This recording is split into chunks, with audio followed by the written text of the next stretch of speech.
Hello, Carrot. How's it going? First person here today. Nonetheless, welcome. How are you? How's everything going? Decided to do I wanted to stream a little bit earlier, but I was playing Demon Souls, so I decided, I wanted to get one in today, so I don't know if I'm going to within this next week, and I didn't stream last week, so I figured, just get it done today, and come and say hi, and see how things are going, see how things are all kind of playing out, and obviously I gotta push the Build King agenda. That's always a plus. I definitely need to do that. I need to have more people on the fandom. Carrot, read Build King. I mean, of course. I think everybody needs to jump on that. The level of world building that'll come with this series is very strong. It's always going to be... It's going to have a lot of action. Just knowing Shima Bakuro from, all that he did in Toriko. So I would definitely say read it.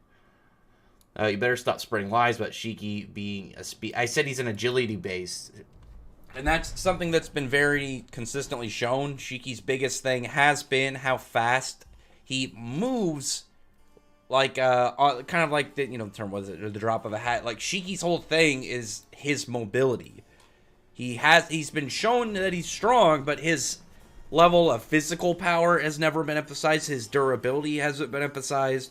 Even if you look at the Heroes crossover, it was emphasized that Shiki's big thing is just the fact that essentially everything is his terrain and he can move in any direction at any given time. So, just saying. Natsu would have dodged. Natsu wouldn't have dodged. Those, whether they're ether bullets or bullets, Natsu would have just stood there. Like ether bullets are going to get burned up, real bullets are going to melt. Like, they're not going to do anything to Natsu. How am I doing? I'm doing pretty good. Just chilling right now, getting everything kind of set up. I gotta send, send links in. I just sent the tweet out, gave a link to the stream. I'm gonna send one on Sammy's Discord, and get to chatting. Because like I said, I don't know if I'm gonna stream this next weekend, and I didn't stream this previous weekend, so I figured that I might as well do one this weekend and just kind of get along and coming out. Thank you for the 5, I think that's pounds. I'm not too sure on the unit of currency. But, oh, shit. Thank you very much. The Anime Fan 91, hi Rex, how are you? Glad I can catch you live. Hang on, let me restart. So glad I could catch you live again. Hope the donation helps you at least a little bit. It's in British pounds. Oh, okay, you were considerate enough to know that I would probably not remember what this unit of currency is, but I do appreciate it. As I've always said, any donations are appreciated. They're not required. It's all up to the decision of the viewers, and any of them I do appreciate. So thank you very much. But so Rebecca is the mobile. No, Rebecca is raw speed. Shiki's is movement in total. Movement in totality is Shiki. Like we've seen, Wise can move pretty fast, and obviously he's got flight with his Arsenal suit. Rebecca's is speed through a type of time manipulation, but Shiki's is the fact that even if you go to attack him, he can just, like it's stated, he can make himself fall in a different direction, so he can just dodge out of the way of an attack. Like, he can, every single direction is his terrain. It's not the same as, as like, Natsu's mostly moved around from, like, explosions, but he still has to have, like, a solid footing to do any of that. Same thing with Haru, aside from, like, Haru needs, like, Melforce or something. But Shiki, the physical ground, or even, like, the physical buildings, like, if he's running up the side of them, don't matter. Because even if Shiki is like, if Shiki could jumped off, like, a car or a ship or something, and some guys had one of those attack points where it's like, oh, try and dodge mid-motion, I waited for you to jump so I could get you before you could, jump off and everything. It wouldn't matter, because he would just make himself fall in a different direction and be good. Hello, Rex, good afternoon. What's up, Brian Fontes? Ask for his Libe. I'm really excited to see what their union is, because it's a really cool design that we've already seen from one person from Noct, and Asta being the main character, I'm guessing his is going to look more badass. Everyone's thinking like a berserk suit kind of like style thing. Volume 8 of Ruby has been great thus far. I'll probably watch it when it's all over. I can't watch it episode by episode after last year's. it was just so irritating, some of the writing choices. If it's good, then I'll watch it, but I'm gonna wait. I don't want to review it this year. I don't like to review things just like when I get to a point of negativity. I don't really want to review things because I don't want to spread the negativity. But I do want people to know why I would not, like why I would stop doing something. And maybe if next year, if it's way more consistent, then I'll start doing it. But who knows? Only 9 people in chat. Not a lot of people here today. That's okay. It looks like we're going up to 12, so that's still good. Like I don't have like the crazy fun stream charisma that like you have like Josuke and all the guys like all the banter and crazy. It's almost obviously just one guy, and it's more of just chatter about stuff that's happened between chapters and any questions that people have for me going forward of this week. I would say though, for sure though, read Build King. I got to push the Build King agenda. I'm really hoping more people pick it up. I like it a lot. I think the main character already is pretty cool. He's like this merging of like Sun Wukong, Mario, and Fix-It Felix. Like it's really weird, but I like it. Oh, knock to crush Austin Liebe. If those two can beat him, I call BS. He's using demons for years.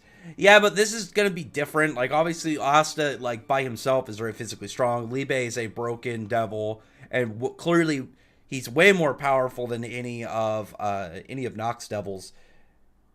I'm perfectly fine with him beating him, like with the demonification union, because Nox's whole thing, well, setting all this out, is he said he wanted to make Asta like their strongest fighter. Like, so if he can still beat Nox, or if he can still just beat Asta, then it's gonna be like, well, what's Asta gonna do against the Dark Triad coming up?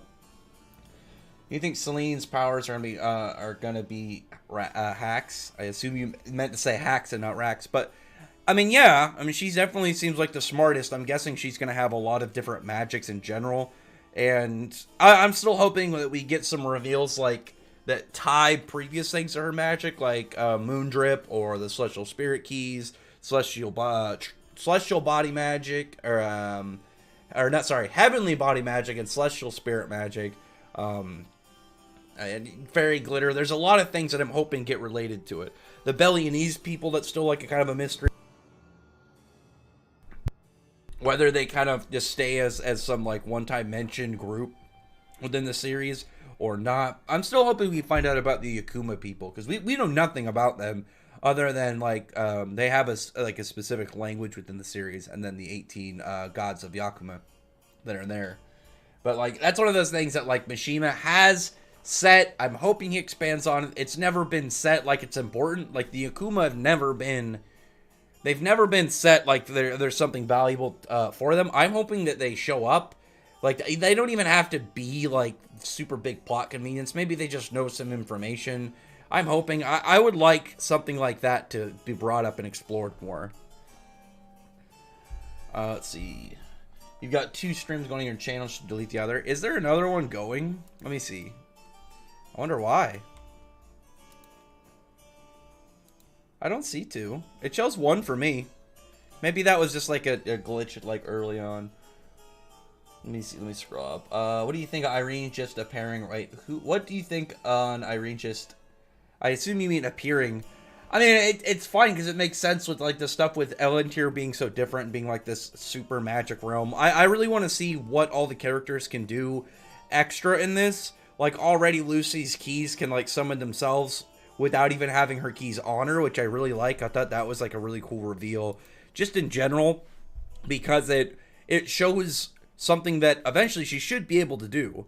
And that's a really good like bonus if she like at any point somebody attacks her, one of her spirits can just show up and she doesn't have to be the one to to even like initiate the summons. If they all have like an automatic defense system for her, that is going to be a legitimately like really big like upgrade for her. Well, obviously this is Elentier, so it's going to be a little different. I'm wondering what it's going to be like after Elentier though. Like, are they going to like keep any of these bonuses, or are they going to be like, come out way stronger so they get to have them permanently? There's obviously stuff in Elentier that I feel like we're going to end up learning for the main cast. Like, I doubt like the stuff they get in Elentier are just going to be one-offs and we'll never see him again. Because it's not the same as like Edelus getting the weapons, which I still do think that there should have been something out of that. Even if they don't permanently keep the weapons, maybe learn something from, like, how they worked. I don't know. But I'm really hoping that, like, Elentier gives them, like, a really big step forward, because there's still a lot of room that the main cast needs for what's to come with, like, obviously, like, Diablos, who's there a White Witch, and other Dragon Gods and stuff. Who's the White Wizard and whatnot. Mars and BC6. Yeah, Mars is definitely one of my favorites. I've always really liked Mars. I'm waiting for his ass to hurry up and come back. Let's see. Rex, do you think Gray will get a new form? I'm hoping so. Gray's the only one that hasn't gotten an upgrade so far. Like, Ursa got her Enchanted Swords. Wendy has, and, you know, the whole thing with Irene. Lucy got her Stardress Mix. Natsu's was, you know, his form he got, his Ethereal's Dragon Force he got in Elmina. It's not the same arc, but it is still something that, like, new for his character that eventually, you know, will get worked towards. But Gray hasn't gotten anything new yet. I'm really hoping we get something from Gray. Granted, character-wise, Gray got, like, you know, the personal story and, you know, the stuff, like, right before the Alderaan arc, and then got a really big moment with Juvia in the Alderaan arc. So that's still something, you know, thumbs up for Gray as a character. But I do really want to see an upgrade for his powers and abilities, because with the whole 100 Years quest, like, being bi-weekly, and, like, how long, like, we waited, what was it, a year after the original, and, like, the ending of Alvarez arc, and we're at now. Like, Gray hasn't really gotten, like, any form of power upgrade, unless you count the Lost aspect since, like, what, like, 2017 or something. It's been, like, 3 years or so since Gray's gotten any major boost. I would like that. And that would have been early that year, too, because I think Fairy Tail ended in, I was like, 545 came out like August or July, and Gray tried to use the Lost aspect, like, was it like 522, 523? So that would have been at least, like, close to 6 months before that, so near the start of the year, too. So it's been a while. I'm really hoping Gray gets something where he's got, like, a horn with icicles on it. That's what I've been really wanting. Because I don't need anything complicated. Like, we literally can just have Gray's Devil Slayer like form. For one, we need a name for it. It's a Devil Force. It's gonna have its own name or whatever. Either way, like, you can just have an advanced version of it. Give Gray like a cool ice claw and like a big horn. Like, it doesn't have to be that much. Like, do that. Give Gray like a couple like really cool looking feats where he like freezes large areas or something. I definitely want to see an upgrade from Gray, but it'll be a while. I'm hoping with like the way this arc is set up, we are definitely going to see something from Gray and Elentier. Whatever the Elentier upgrades, I think I'm really hoping he gets something really cool. Because I like Gray, and Gray, like I said, Gray not having any form of boosts in so long, it's not a major thing, because like I said, we already got like some big developments for his character, but it is cool when characters get new stuff to their arsenal and abilities. And when you have an arc where pretty much everybody else got stuff, even Natsu, who didn't get a new form because he got his in the previous arc, got a new secret art. Whereas Gray didn't really get anything. Gray had that cool moment where he just used devil like strength to defeat, you know, the Thunder Legion, but he really needs his own new thing. Let's see. I don't think we'll see Asta new form until the Rescue Yami. No, it would be really weird to off-panel this new form and then wait, because it'll be a while until he rescues the Yami. I want to see it. Like, even if we don't see it, like, used much until, like, the Yami rescue, I'm going to be upset if we don't at least see the form. Because the way that I'm hoping is it's like, oh, it's not complete yet, but they've learned how to achieve it. So it's like just like a partial, where it's like Asta just has like maybe, maybe over just like the arm that's black, he has like what looks like armor, but just on the one arm or something for now, like, and then maybe way later he gets like a full version. I think that would be just as acceptable. I really don't want to wait a long time until we get to see it though. Taurus can show up without a key. Why doesn't Lucy summon Aquarius? Elentier magical out. Well, because she shouldn't have the contract with Aquarius is the thing, and Aquarius's key exists somewhere out there in the world, so it's still like her thing is tied to it. I would imagine, like, I would assume that Lucy in possession of the keys, like there's ownership over them, so she can manipulate, like, to a degree, like, the keys themselves without having to be on her person, which I'm wondering how she's gonna get them back. Like, would she be able to, like, tell one of her spirits just to go and get them and bring it to her? I would assume so, because, like, Leo's appeared places and, like, obtained it, and then, like, all it would really take is for her to re-summon them or for them to summon themselves over. But I do like Lucy's upgrade. I'm hoping that with a higher level of magic, we can see her Star Dress mix in to a larger, just a general longer period of time. Because out of everybody that's gotten something new, hers is the only one that is like, kind of like power, like very power draining. And this could be a good opportunity for her to train it, to become really good at it. Because she should be able to like switch between multiple of them, I would assume, without really getting exhausted in Ellen tier. If like her magic has been boosted so much that she can, you know, manipulate the golden gates without having to have the keys on her, which is really cool, because that's something that people have been theorizing about Lucy for a long time, is that eventually she would just be able to do it without keys, like master a level of spatial manipulation with it. Because we did see with Anna didn't need any keys to use essentially what is spatial magic, because when she was trying to open up the space between time, she said that because she was a celestial spirit mage, that she could open any, like, she said, like, she can open or close anything, essentially. So, I would assume eventually Lucy's going to be able to do crazy stuff like that. It's kind of hard gauging where Lucy is compared to, like, Anna or Layla, because we never really saw Anna or Layla in battle, and we don't really have anything to compare it to. Because, like, the only other character we had, like, a strong reasoning for, actually, we had Yukino. But for the most part, like, one of the big comparison ones was we had, when we first got Angel, because Angel could summon one gold key and one silver key, and then Lucy could only summon one spirit at a time. But in Grand Magic Games, she was able to summon 2 golden keys at once, so her magic and her celestial spirit control at that point was beyond Angel's. I wish we got, like, a good, even if it was, like, a couple pages of a showing of exactly, like, how good Layla or Anna was, just so we can compare, like, how Lucy is to them. Like, it wouldn't surprise me if she's surpassed Layla, but I'm wondering about Anna, because Anna was, like, supposed to be regarded as, like, one of the greatest celestial spirit mages of all time. We don't even know if they could do stuff like Star Dress and whatnot. As far as we know, Lucy invented Star Dress Mix. Who knows? There's still a lot of questions for that, but I am really happy with Lucy's upgrades. Rack said about Yuno compared to Asa and Noelle. Yuno has no mastery, pretty much has training himself full time. Well, I think that's going to be one of the big things about Yuno, as I think Yuno kind of left unchecked is going to be what really kind of like drives his character to whatever Tabata has planned. Because I do think he's taking him in a bit of a darker direction. Now, I mean, the kind of spells she's going to cast, or she's going to, or how she's going to fight. I mean, she already can fight already. That was one of the things, like, majorly that Lucy gained over the course of Tartaros to Alvarez, is she actually gained, like, a pretty fair ability to fight by herself on her own with her star dresses. Because in the base root of things, Lucy's not a fighter. Like, Lucy didn't really kind of, like, gain a lot of experience in, like straight combat until her fight with Byro, because that was one of the things that she learned when she was up against Byro, when Virgo gave her River of Stars whip, is that this way she could fight without exhausting her magic, and she had something other than with her keys to fight.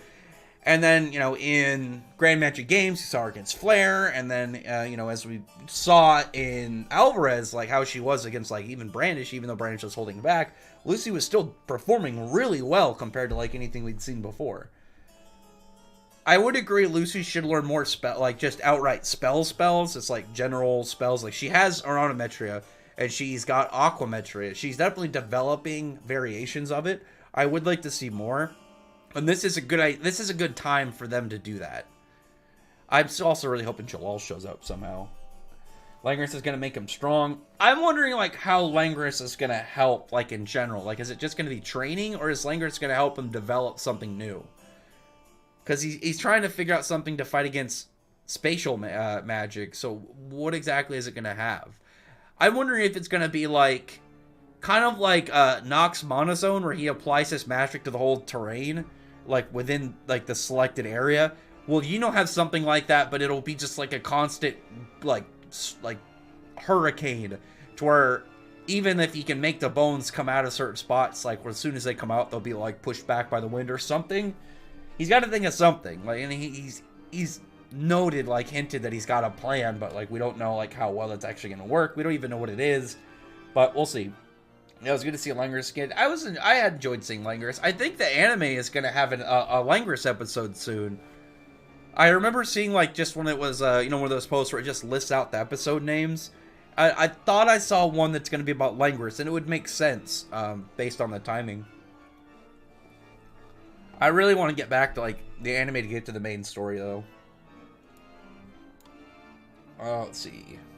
I'd like to see other Yakuma battle gods too someday. Yeah, they should be shown. Like, Hiromushi, the thing is, they're not going to be powerful compared to, like, the bigger people in the team, unless they're kind of like set like the celestial spirits, where their strength depends on like the summoner and whatnot and how they're summoned. But like, I'd be perfectly fine if Hiromushi literally just introduced a guy who just popped up 10 of them at once, and like you just see each of them do an attack or a description of each of them, and then we can run through them. It's one of those things where they're named, but we don't really know them. Like, we know there are 10 wizard saints. We even know that now they're all part of the council. We don't know a majority of them. Like, we know Godstrain is obviously dead. We have Jura, Warod, Wolfheim, and Hyperion, but there's multiple others we haven't seen.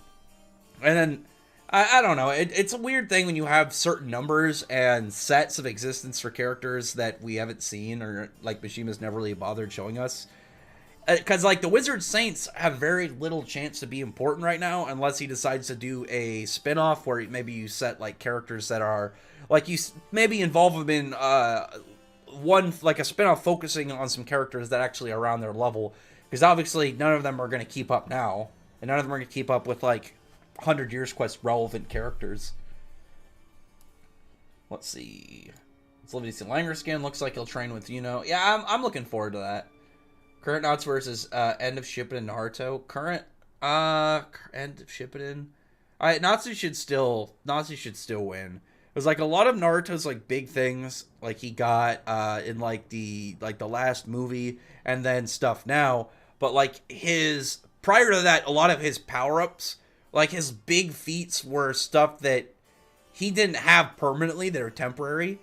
And that'd be like obviously counting like Ethereus Dragon Force for Natsu. But I would definitely say Natsu for those ones, because one of the things that really is important when you compare a version of Natsu to Naruto is Natsu's fire counters most of Naruto's abilities. Because like Rasengan, because most of Naruto's things are chakra based, and you treat them like chakra and magical power very similar. So Natsu should be able to burn chakra, and like Rasengan, Shadow Clones, even Naruto's forms where he's literally covering his body in chakra. Natsu actually has a really strong counter for, stuff like that. It's similar to, like, against Ichigo, like, Natsu actually has a really good advantage because he'd be able to burn stuff like Getsuga Tencho's. Like, Natsu's ability to burn magic, and obviously any equivalent to that, is a really, really good ability. Like, you'd have to be way more physically kind of directed. Like, obviously, like someone like Toriko, like it wouldn't really matter, like Natsu's fire burn or magic burning. The only thing really he would have is like hacks to beat like somebody who's just a physical powerhouse. The remaining Spriggan 12 versus Diablos would be so interesting to see. If the Spriggan 12, like if any of them get out, like for one, I want Invul to do something. Invul's character should be more important. He was one of the Spriggan that I was always like kind of upset that Mishima didn't do a whole lot with, but it could easily be that he was saving his character backstory and like stuff to do with him for post Zeref, because we know that he had a very strong like affection for Zeref and dedication for Zeref. So maybe he wants to do like his stuff post, Zeref dying. But I don't know. And then if Nineheart gets out, I'm hoping he either leads to Wall or Margear coming back, because both of them have the possibility to come back with Wall. Or with Nineheart. Nineheart could make a version of Wall. Wall makes a new body, uploads his brain into there. Bam. Or you have Margear. Margear makes another Hell's Core. Both of these characters I really like. That Nineheart has the full capability of bringing back to where it would make sense, because both of the two characters he could bring back that could result in them permanently coming back, both have logical ways to do it. And it's always, every single time I think about him, like, Makima he's got the ability to, like, we already have Irene, we're not going to get all of them back, but if I can get one of those guys, Margear, obviously, especially, I'd be very happy. I would love Margear coming back, but them versus Diablos, because, what is it, half of them died, because the ones that are alive, you have Agil, Jacob, Nineheart, Invul, Demaria, and Brandish. Demaria doesn't really fight anymore. We know that she, like, pretty much lost her will to fight. She's a farmer now. She's just a big gardener. I don't really know, like, outside of, like, Invul and maybe Agil are really going to get much of a fight. Because Jacob is an assassin. I don't really know how you'd kind of have that in a fight unless you have a character specifically to counter him. It would be really interesting, but I'd be wondering how Makima, like, sets it up. Because, I don't know. Right now, I'm very curious as to what his plans with the Spriggan are, if at all. Because he's integrated, like, them into the story, the current stuff. Like, they've been mentioned. We've seen them. Some of them have been relevant. And I like the Spriggan 12. And that was one of my favorite chapters. When Max and friends, like, when all of the smaller characters got buffed up by Wendy and they defeated Doom, and I think a very logical way, because Doom wasn't only a caster, he was a just straight hacks caster. He's not going to be super durable. It's consistent with what we've seen in the series. But I still really like Max training under Agil. That was legitimately one of my favorite chapters in 100 Years Quest, because it really just, story-wise, it worked really well together, and it made a lot of emphasis on, like, the guild and their strong suits of, like, unity and whatnot, and how well they work together, not just alone. So, again, I really like that. So I was hoping that we can get see them again. I would genuinely really like that. We just got to wait for whatever Makima has planned. It's a little hard to imagine any like Earthline characters showing up regularly now because they're an Ellen tier. I assume the Dragon Eaters will show up because they're intentionally going for Selene. I doubt they're gonna say, like, hey, we're going to Selene, and then leave them out for a whole arc. I really want to figure out, like, outside of that, like, if Makima has any plans to bring any other characters into this arc. I mean, it could easily, like, it could come down to, like, legitimately Selene just going and getting somebody. And I'm really hoping that Jalal is relevant this arc. I'm still really hoping that we get Dragon Eater Jalal. If that happens, that's gonna be my big theory that I'm gonna talk a lot of shit about. But it's gonna be fun though. What's up, Egan? How's it going, man? Gray doesn't need a power up. He just needs to man up. I mean, Gray's already pretty manly, and he's already got, like, we already know, like, his big reason why he's waiting to be with Juvia. And as far as I would say, that was a pretty manly thing. I think he just needs to have a general upgrade, because we haven't seen anything, like, in terms of that for Gray. Whereas every single other member of the main cast, we have gotten that. I would love to see, like, something new for Gray. Is it possible? It's possible, but it's almost time for them to invade the Span Kingdom. Also, might go back to Noelle in the L's next chapter. I would like to see maybe just, like, them talking post-training Ultimate Magic. Otherwise, I'm wondering how he's, like, Tabata is going to implement, like, showing us that the learning of Ultimate Magic, like, how exactly he's going to lay out the scene. There's a lot of stuff right now that's in the back that he has waiting, like Zora, Magna, Marileona, characters we're all waiting for that have been mentioned. They're off training, doing their thing. How they're going to show up, obviously, is a big question. But we just got to wait a little bit. I'm pretty excited to see how this all goes. You know, things are going to start getting crazy soon. And I can't wait to see how, how Tabata handles all this. Let's see. Would it be awesome if Gray got some kind of boost? Maybe his Devil Slay magic, there's a chance power could consume his mind. I want to see Gray just get more demonic. I want to see Gray with some sick-ass horns. I want to see him with, like, some cool new ice make abilities. I want him to have a secret art. Because that's something he doesn't have. And, like, we haven't seen, we haven't seen any big super ultra move from Gray's double sling side. Like, we have techniques, but we don't have anything, like a finishing move. The same way that, Natsu has multiple. I think the only non-Dragon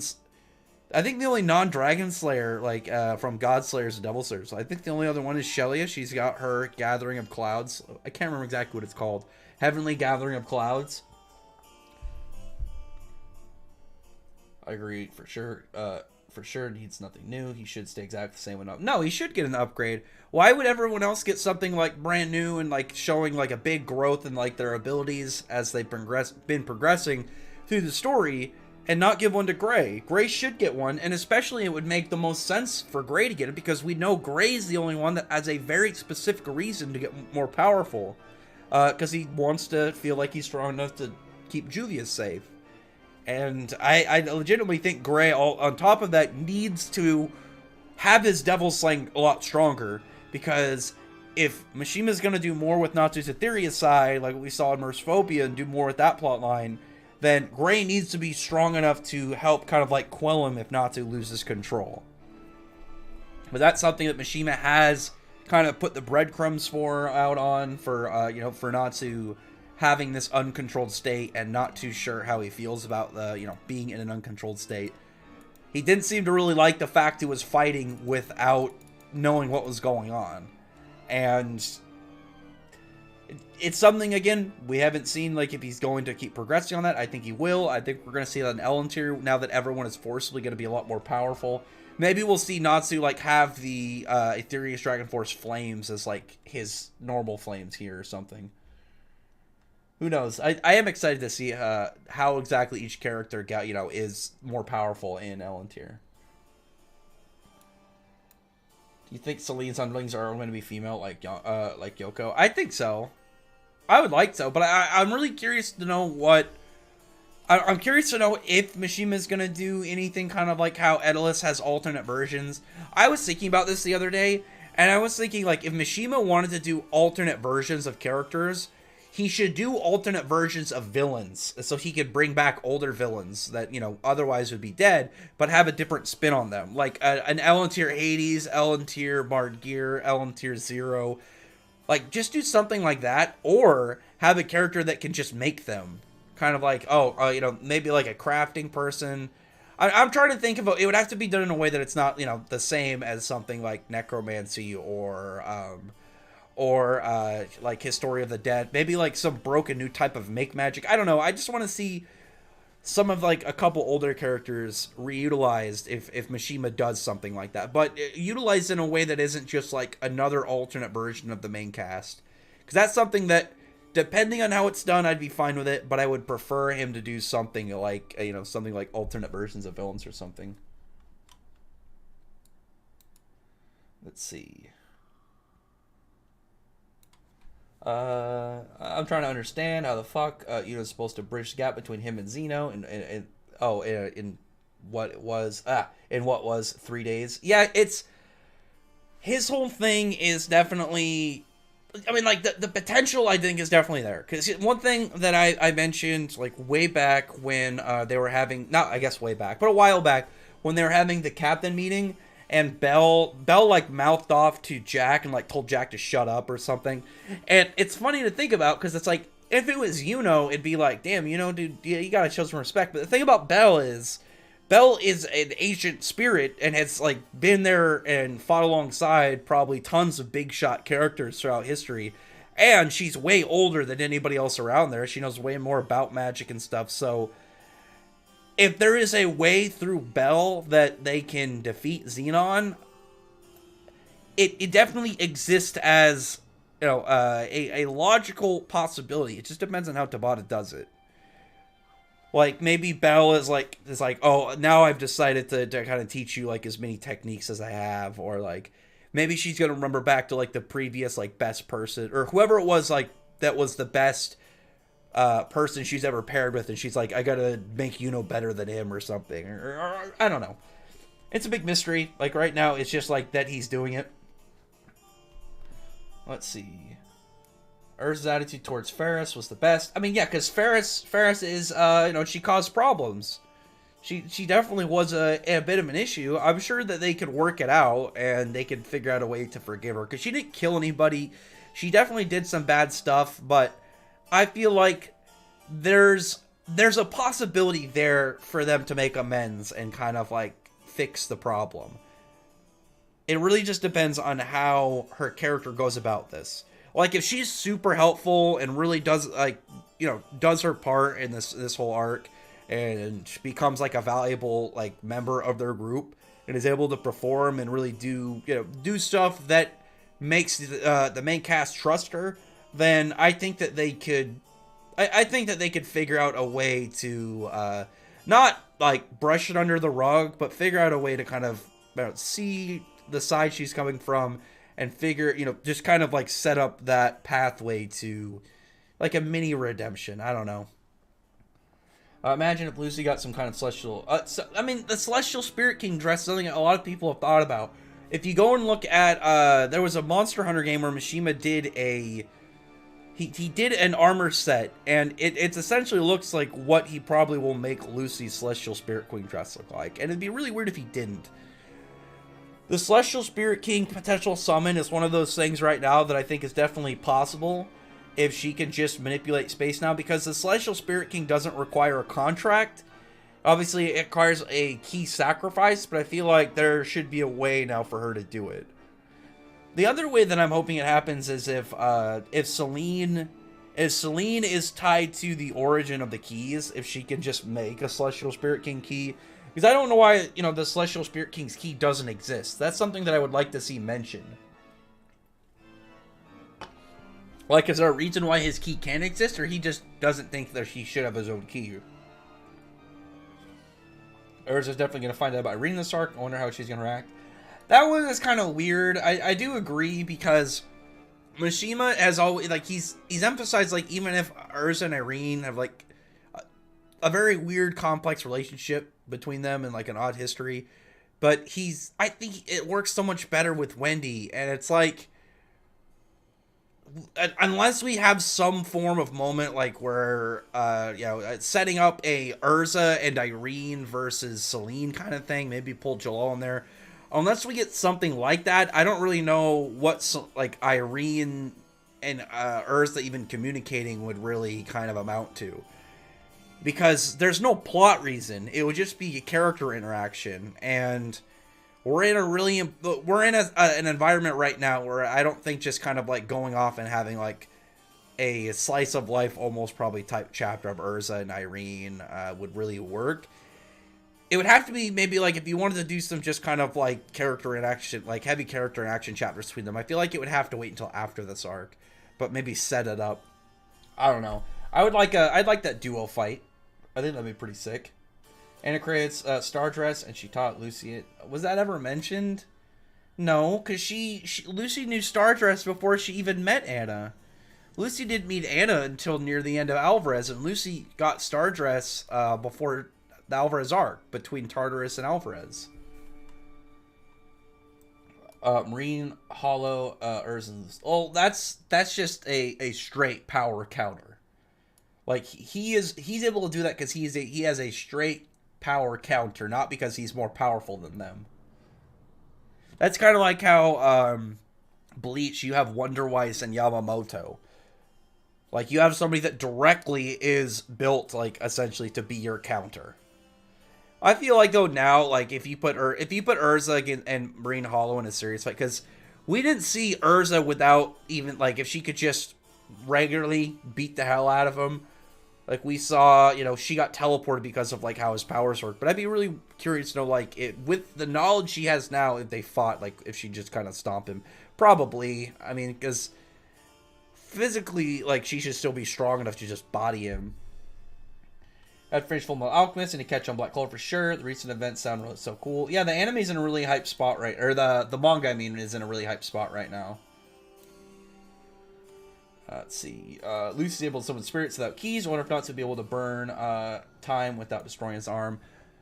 Natsu's is going to be really interesting. I feel like it's going to have something to do with this whole Aetherius Dragon Force form, because he seemed to be a little bit worried about it. afterwards. It wasn't like super like some big sad boy chapter. It was kind of like, him contemplating over what happened, and just Natsu kind of being like lost in like a big thought storm was very odd for him, and it was done in a way that he just seemed off. And I'm hoping that with essentially, in Elementor is a forced power up, if we can see some of that here. Shiki's potential is insane. Not even about his character and story, but his power, his fighting style. The anime finna go stupid. I do really like Shiki's just anti-gravity utilization, because he's not in the same way that I've seen a lot of gravity people. Hiccup right there. A lot of gravity people, because of the fact it's mostly emphasized on how he moves rather than just like large scale, making big gravity pressure like slams onto people and stuff. Kind of like how Blue Note, when he says like fall and he just presses on people with gravity, or Dante's presence of the Demon King. That's like the standard way to use gravity. Shiki doesn't really have a move like that, like the same style. I'm hoping he does. Like he's got like ways he pulls gravity, but I think eventually he'll have something kind of like a general just select zone in front of you, gravity crushing kind of attack. But for now, I do hope it emphasizes the most on just like how he moves. Jalal ain't showing up. Mystigun will. No, I don't think that. Why would that even happen? The thing is, Jalal is already extremely powerful. Jalal, as we already saw, was like mid to upper Spriggan level, and Jalal in Elementor is going to be way more powerful. Mystigun would provide almost nothing. Like, what would be the point of even bringing Mystigun? Like, there's no real point in bringing in any of the Edelus characters into this arc. But I think with Urza there and Selene, the stuff like potentially going to Irene, the foreshadowing that was set up going into this arc when Urza and Jalal were like, embracing each other beneath like a crescent moon. It just seems to like Mishima is definitely setting that up. Like, I can't say like it's all obvious he's going to be in there, but he's already set up the groundwork to have Jalal appear, and there's no real reason why Mystigun would be the one to come in. And if he did, like, it wouldn't really matter, because Mystigun's not going to really provide much of anything in this. Like, even the magic that Mystigun knows, Jalal is way stronger, and he knows most of Mystigun's magic from what we saw. So, and that was Jalal in the Grand Magic Games, not even talking about Jalal now, and then that would be Jalal now plus Elementor boost. So, I don't know why it would, like, there'd be no reason to bring in anyone from Edelus. It would just be, need to bring in Jalal, do Jalal stuff. I think one of my female characters, Mon, based on Mothra. Oh, just big old moth fella. We should get a moth dragon slayer. A big old bug. Celestial mages rare or just poor. Think about it, there are only 12. Oh, the golden keys are rare. The golden keys are rare. Lucy only had some from the start because her mother was a celestial spirit wizard. She had Aquarius, and then what was it? I'm trying to remember, because the original three. She had Aquarius and Cancer, and then Caprico went to Zoldio, whereas because Aquarius originally went to Brainich's mother, and then obviously stuff happened there. But for the most part, the golden keys are actually pretty rare. The celestial spirits have just dwindled down a lot because of the whole arc in Zootopia, when celestial spirits were being hunted down. There's not a lot of celestial spirits anymore after that, or celestial spirit wizards rather. Just a lot of them just got taken out. Like, that was one of the things that Yukino mentioned, when she was trying to give Lucy her keys.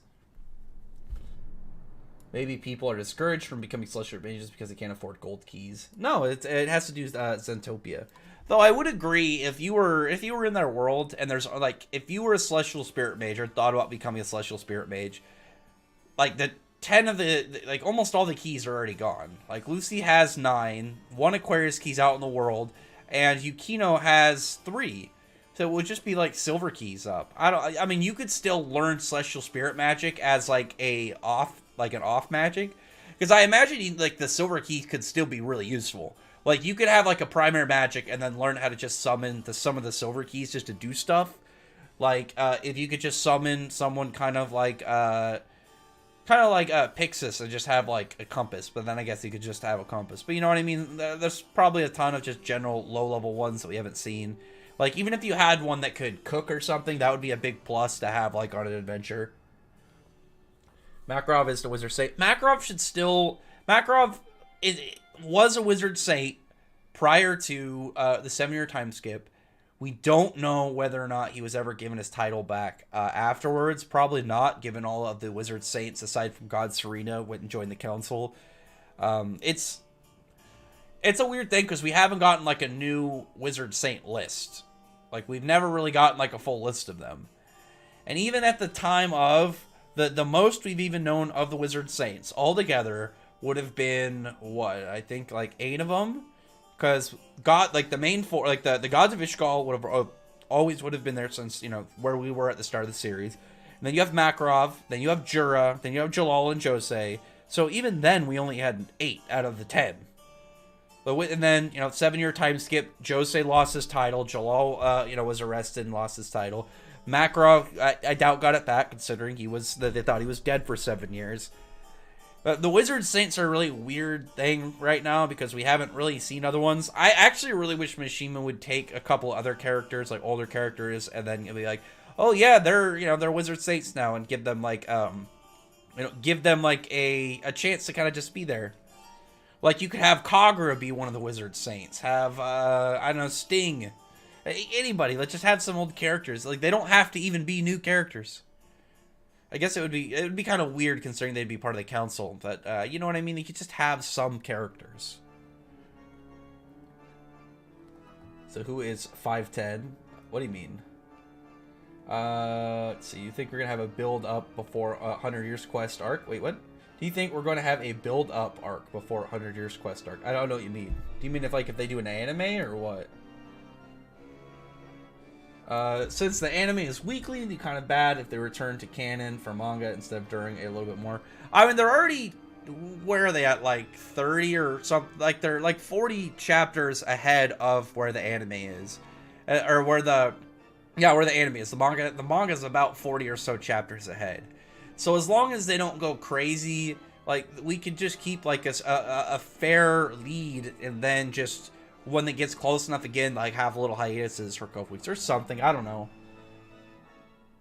I was going to make a Black Clover article in Japanese Spirit on TV tropes to see how it relates to Asa. You don't know well. Good luck to you. I hope that we get to see some information on how Dragon Slayer Lacrima is made in 100 years. I would really like to have, like, a data book, just an explanation, like, canon over, like, the different types, have a full, like, for sure description, as well as talking about, like, dual types and whatnot, because the Dragon Slayer Lacrima could be a very easy thing to kind of go off of. It could just be like, oh yeah, Lacrima that absorb magic from, like, dead dragons that are, known to be in a couple places. Like, you just have a couple known sites with, like, a dragon skeleton, and then you just bring a Lacrima there and absorb some of the magic. That's it. That's all you really need to do for, like, how Dragon Slayer Lacrimas work, or exist.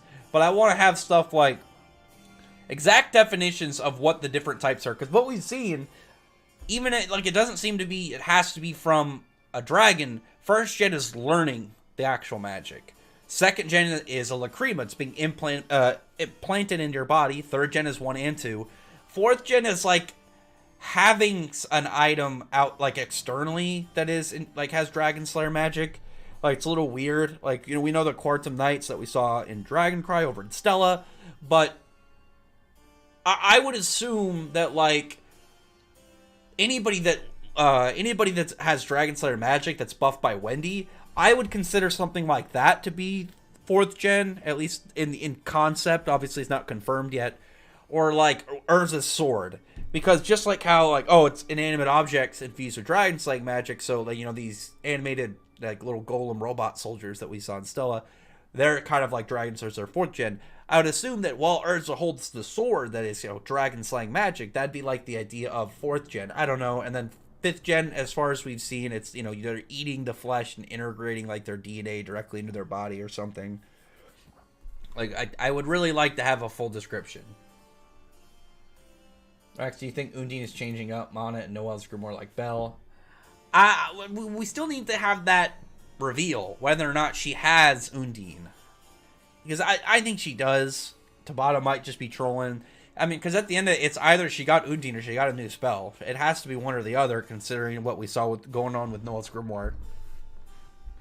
I think the Spriggan 12 members need redemption. I mean, out of them, I don't really think any of the ones alive need much of a redemption.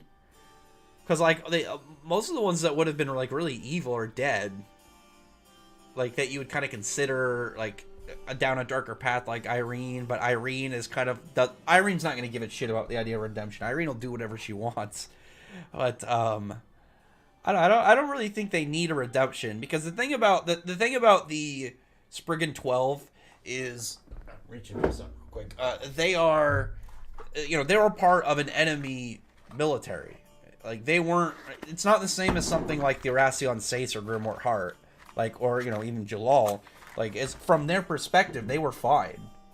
They were doing what they were, supposed to for their empire.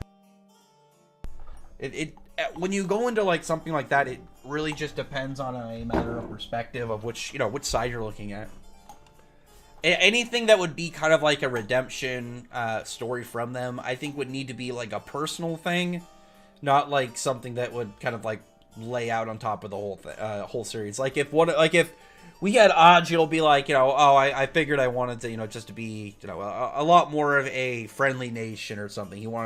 He felt a little bad that he was trying to, to go after them or something.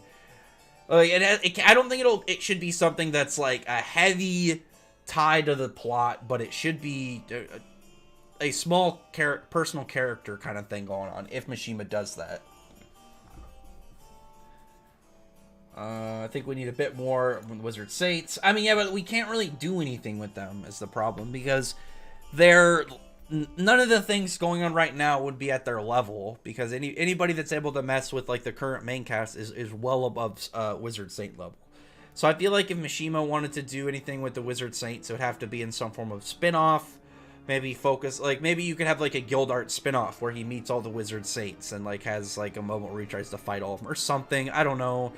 But it would have to be done in a way that would properly utilize them, I guess is the best way. Do you believe that exists a father on Eden Zero Universe? Wait, what? Oh, kind of the opposite to Mother?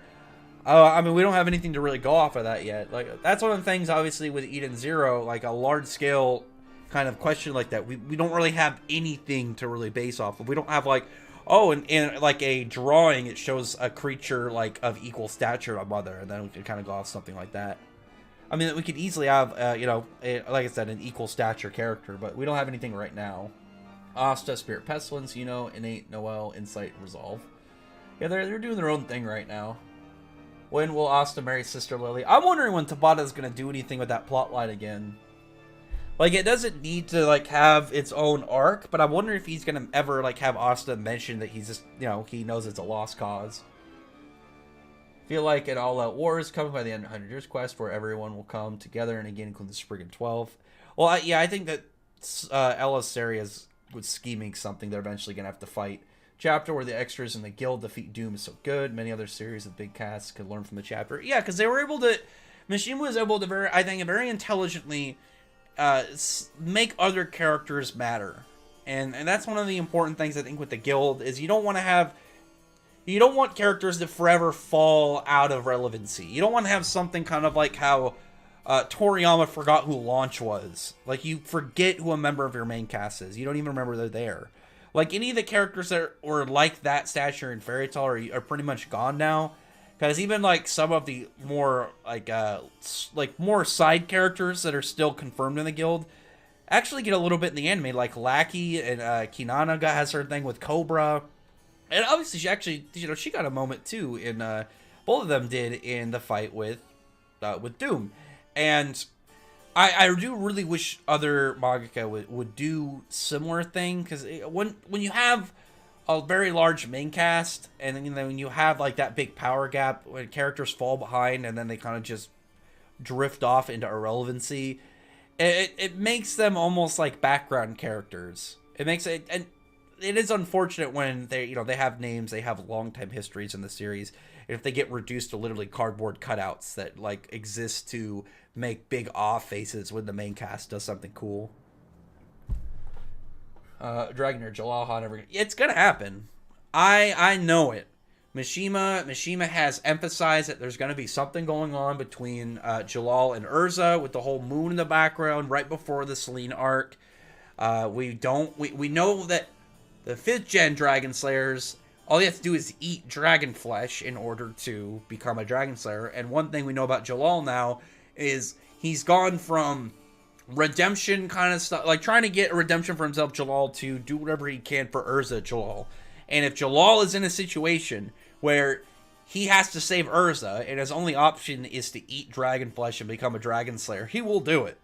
That's one of the things, right, that I think is really important about, because it's not like Urza or Gray or somebody else where it's like, why would they do that? If you have an arc where it would make sense of why Selene would target Urza. Urza's tied to Irene. Irene is why Acnologia exists.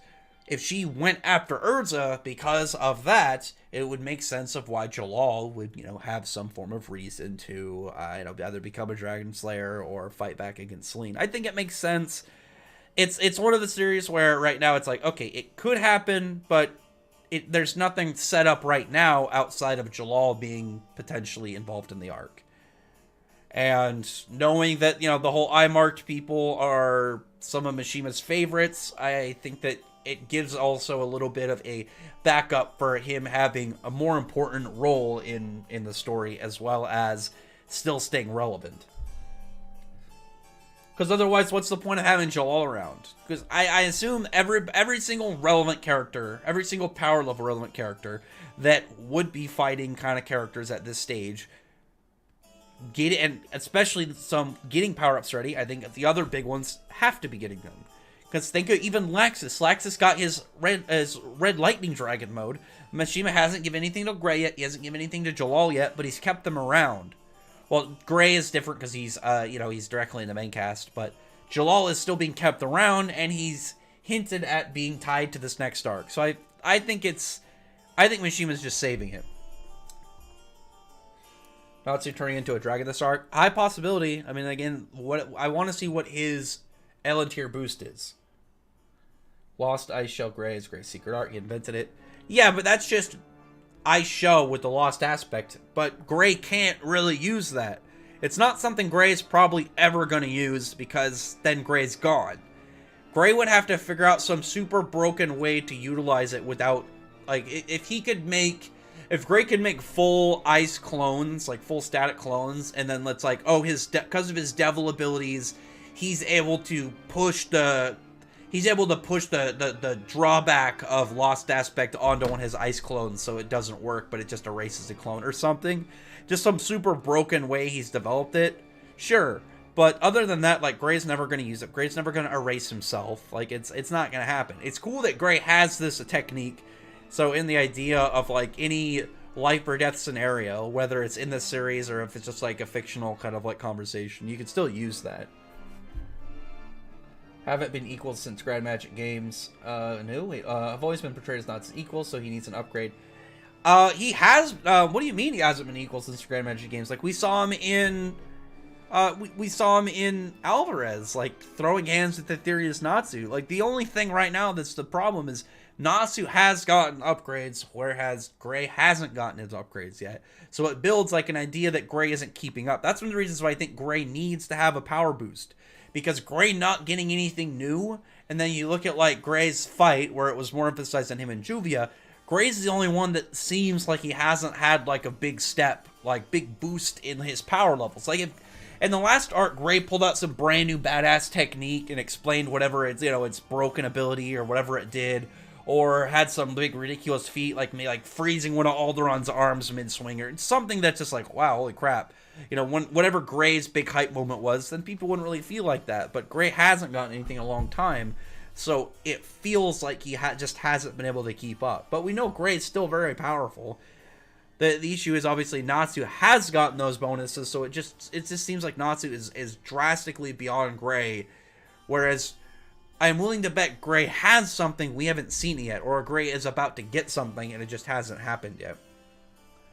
I wonder what Shura Overdrive will look like. I am really hyped to see, like, more Overdrives, because it's we don't have a general idea of like what sets an overdrive. It looks like it just has some badass form, you know, whether it has something to do with like the previous abilities, or if it's just, you know, if they merge in and you get some really sick new form, but, you know, boosted of your own abilities, or are they all going to be comments on the characters, like Drac and Joe being parasitic, Shiki being, you know, Demon King related stuff. I'm really hyped to see more of it. The overdrives are a really cool concept that I like are part of all of the Ether Gears. Also, just as I'm scrolling down, I gotta push the agenda again. Read Build King. Read Build King. I gotta keep the agenda. Already did a Dragon movie. Oh, that one's like a partial form. Like, Natsu eventually is going to achieve a full dragon form. Haven't seen equal forms since Lightning Flame Dragon mode. What? Gray has definitely been way like above Natsu Flame Dragon, way above Lightning Flame Dragon mode. Natsu really fully in D in this arc, I'm sure of it. I'm really hoping for some D stuff, because it's still part of him, and Mishima's gone out of his way to emphasize it is still part of him. That's what I said. It got a mode introduced at the end of Tenryou Island, but after that, after that is Grand Magic Games. I don't know what you're talking about though. Overall, well, how's it going, Guillotine? How you doing today? Mr. Gray could outdo Natsu. Well, Gray can in his own thing. The thing is that about Gray is Gray's not like shown to have as many like large scale feats, like a giant attack power ones, but Gray has shown extreme speed. Gray actually has the best adaptive ability of any of the Slayers by far. Gray's the only one that's adapted to a durability voiding like ice. Like, if you look at Natsu's Savage Dragonfire, it's essentially the idea of a durability avoiding fire, because it's a conceptual destroying ability, and it destroys his arms in the process. Whereas Gray, who went up against Invul, who had ice that voided durability entirely, even if you had a resistance or immunity to ice, well, Gray was able to adapt to it in real time and integrate it into his own ice. So as long as Gray is fast enough, Gray is able to adapt to any ice that people throw at him, even if it's like a character way more powerful than him. It really just depends on how fast his adaptive speed is. Gray is a speed-based character. Gray's always been emphasized as a speed-based character. But Gray's speed is more in like how fast he's able to implement his techniques, and not the same as something like straight blitzing, or just being outright like movement speed quick. Gray has always been shown fast, but his highest thing is just how quick he's able to, you know, do his ice make and do his devil slaying style of ice make. They'll point in the dragons and the dragons are bodies as far as as for the Slayers not to turn into a dragon. Yeah, and they tried, and we know that that's not going to be entirely the case, because we saw Natsu get partially go partially in a dragon form in his fight with Animus. All it really needs to happen is, after transforming, they need to figure out a way to transform back, similar to what we've seen with Acnologia or with Elipsaria, and just not go batshit crazy like Selene, or not Selene, Irene. Let's see. To be frank, I think Demon Power pushed it a bit closer to Natsu's level. In order to keep the dynamic between them, he's going to need to power up in order to snip Natsu's current level. It's not that he needs to be like 100% like, oh, he's equal to Natsu. He just needs to like be able to keep up in his own style. Because like I said, Gray has been shown to be very fast in combat. Gray is a very quick thinker on top of that. The only thing Gray is lacking is just new upgrades. If Gray got to have some new big abilities and show these, then, you know, this conversation wouldn't be happening. Is that is the issue with Gray not getting any like new power-ups or getting anything crazy. Because no one's thought of this of like you know, comparing. I guess it's kind of hard because no one's gonna compare like Lucy or Wendy, but like no one's like talking about them being behind. It's because Gray hasn't gotten that new power-up that it feels really weird for him. One second, I'm gonna ask Josuke something. I just want to know if he's gonna stream tonight. I think he usually streams on Sundays. I can't remember if his like early week one is Sunday or Monday, but I'm gonna see if he's streaming. Well, because that'll mean of how long this goes or something. Because his are always more rowdy. Let's see. Demon Slayer Gray above base, but still weaker than Lightning Flame Dragon mode? Hell no, he's not below Lightning Flame Dragon mode. You'd think Gray, who was able to fight with like that version of Aetherius Natsu, who steamrolled Demaria. Steamrolled the living hell out of Demaria. And you think that that's below his Lightning Flame Dragon mode? No, absolutely not. Like, I think Gray is similar to, like, if I would consider the guild itself, I think with Fire Dragon King mode, Natsu would be around equal level with someone like Laxus or Guildarts. I think Gray would be able to keep up with Natsu in Fire Dragon King mode. I don't think Gray would be able to keep up with Natsu in Dragon Force. That's why I think Gray needs to have some form of big upgrade, and to be able to at least. I would like the idea of Gray not being able to beat Dragon Force Natsu, but I'd like the idea that Gray has like a way of almost keeping up with him. Like if they fought side by side, Gray should be able to push his Demon Force or whatever it's going to be called to be able to keep up with Natsu. Like he doesn't need to have the same firepower, but Gray just needs to be as fast, be able to kind of utilize a level in it like to his own character and to his own skills. But we haven't gotten those yet. Do you think Natsu will control Dragon Force to start? Natsu can control Dragon Force. Natsu can't control the Aetherius Dragon Force that we saw against Merphobia. He can control Dragon Force just fine. We saw that in his fight against Zeref. Like, he just pops Dragon Force. And we saw that against Alderaan, too. I'll note if we see Lost in Liba Union next week. I'm really hoping we get to see it. I don't need to see exactly what it does. Like, if we see it and then the rest of the fight is off-paneled, I'm fine with that. Like, if Tabata wants to keep aspects about it a mystery, okay, it's understandable. But what I want, I don't want the form itself. I don't want the visual of the form itself to be left alone. I would have liked at least to see it. And then we can go into, like, whatever it does, be a big question for later. It's still weaker than Fire. No, it's not. Like, absolutely not, Hendrickson. Gray is not weaker than Lightning Flame Dragon Bone Natsu. Absolutely not. Gray is not weaker than that. That would make no sense. I would absolutely not be on board with that, like, going for that idea. Especially after, like, stuff we've seen from Gray. Kishima returning to Boruto. Got some fans worried about Sora's potential. Oh, yeah. I feel like he'll be a little bit nicer to her. I hope we get a dragon form from Selene. Wait, I hope we get dragon roar. I would love to see a roar. We haven't really got any roar. We didn't get a roar from Alderaan. We haven't got a roar yet from Ignia. I do get salty when Mishima introduces a Slayer or a dragon and doesn't show a roar. If there's no roar, then I get upset. I'm worried about everything. Kishi sucks. Kishi doesn't suck. He's definitely not the best with girls, though. That shark was got questioned to my loyalty to dragon. What? I don't know what that means. I don't know where you're going with this. Irene Urza Jalal would be the best chapter ever. Yeah, I mean, it would make sense, and it would be something a lot of people would like to see. Plus, I think people would really like to see Irene's opinion on Jalal, considering Jalal is obviously going to be the one to hook up with their daughter one day. Wait, is chakra close to magic and used in the application? Yeah, they should be considered similar things. They're similar enough that you would consider them equal in, like, a cross-burst thing. I mean, Anna taught Lucy Stardress. No, she didn't. Except for Gray using Endless Cold, let him be hacks. Gray's strength has been tactical.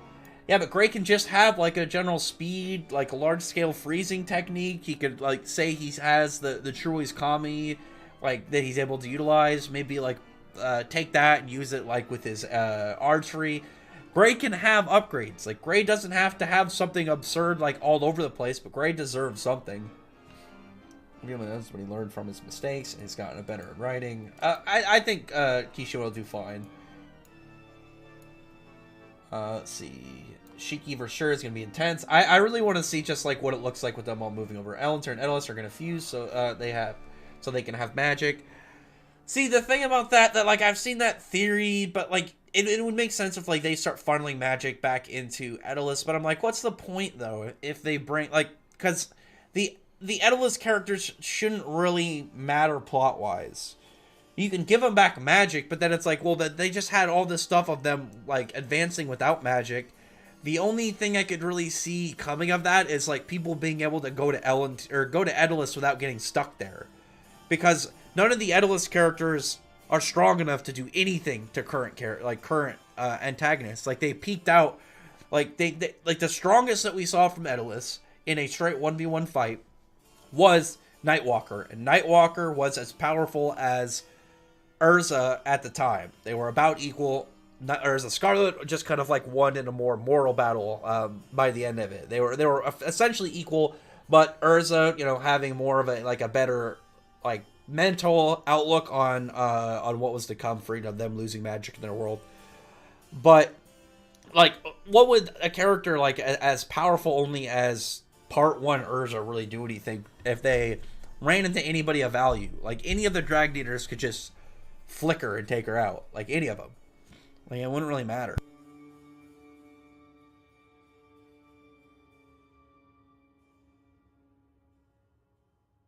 Let's see. People are talking about Boruto and stuff. You think Zeon's devil name soon? I'd like that. I'm wondering why Tabata's keeping it a secret. Or at least just maybe it hasn't been relevant enough yet. My guess is he's the devil that threw Libe out of, the underworld.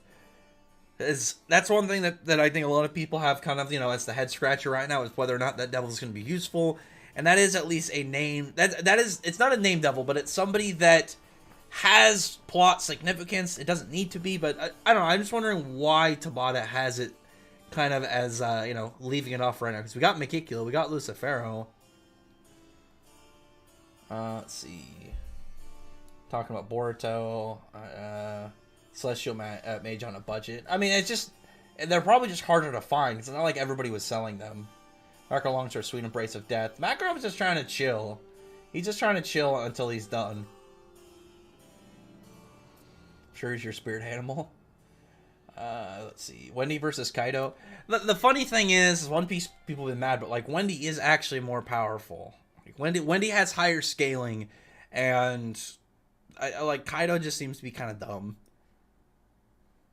He does seem actually kind of stupid for real though. Like it's funny to think about because like anybody that can take a hit from Actor Loki is automatic is already above Kaido.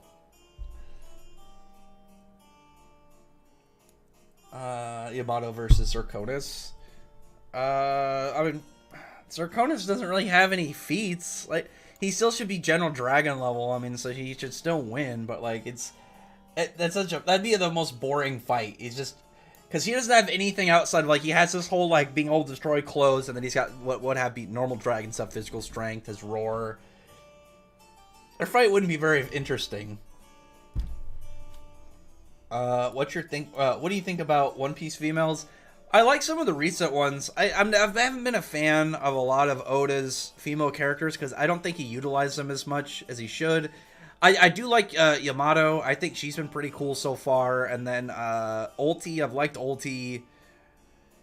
I like what's her name, Perona.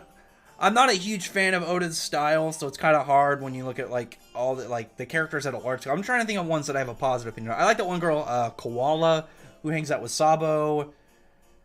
It's kind of hard because I got to think of like all these characters, and yet like most of them I don't really care for. I had potential, like Monet had potential, but she kind of got killed off. I'm not a huge fan, obviously, of a lot of Oda's female characters, but I do like some of them. Ulquiorra Souls fam minus Akno and Seraph. No, he can't. Ulquiorra can't even take Spriggan. You put Ulquiorra against Brandish. Brandish snaps her fingers and pops his brain out of his head. As long as Brandish knows where it is, she can manipulate anything. And except for like people with outright way higher magic that we've seen, like, they have to be Irene level though, considering Nineheart only didn't get manipulated because of Irene's buff. But it's not going to go anywhere because the only big thing that Ulquiorra has is Lanza. He can't aim very well, and all Brandish has to do is snap her fingers. Sure is going to kidnap Rebecca. I'm hoping he tries, but I don't want Rebecca to get kidnapped again. I would rather him kidnap like one of the Shining Stars, or I don't know, because I think him attempting would be better, but them preventing it, because we've already had like Homura captured. We've already had Rebecca captured. If Homura gets captured, then I want it to be kind of like an ongoing thing, like maybe just like a running thing where she's always getting kidnapped or always just getting kind of locked up, and how she has to figure out how to get out of there. Because that was one of the things we also saw in Heroes, that she was locked in a prison cell. Let's see. People are just talking about Saint Gravity, Cat Labor, and Link. Sure, we want Rebecca and expose why they're linked.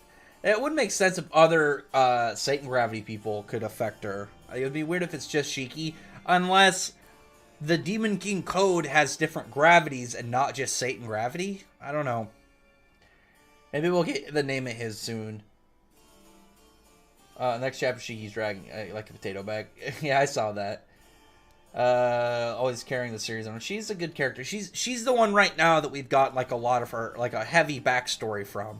Like Mishima always has one of them have one of his main cast have a really strong backstory early on, and then do the others later. Like he takes his time.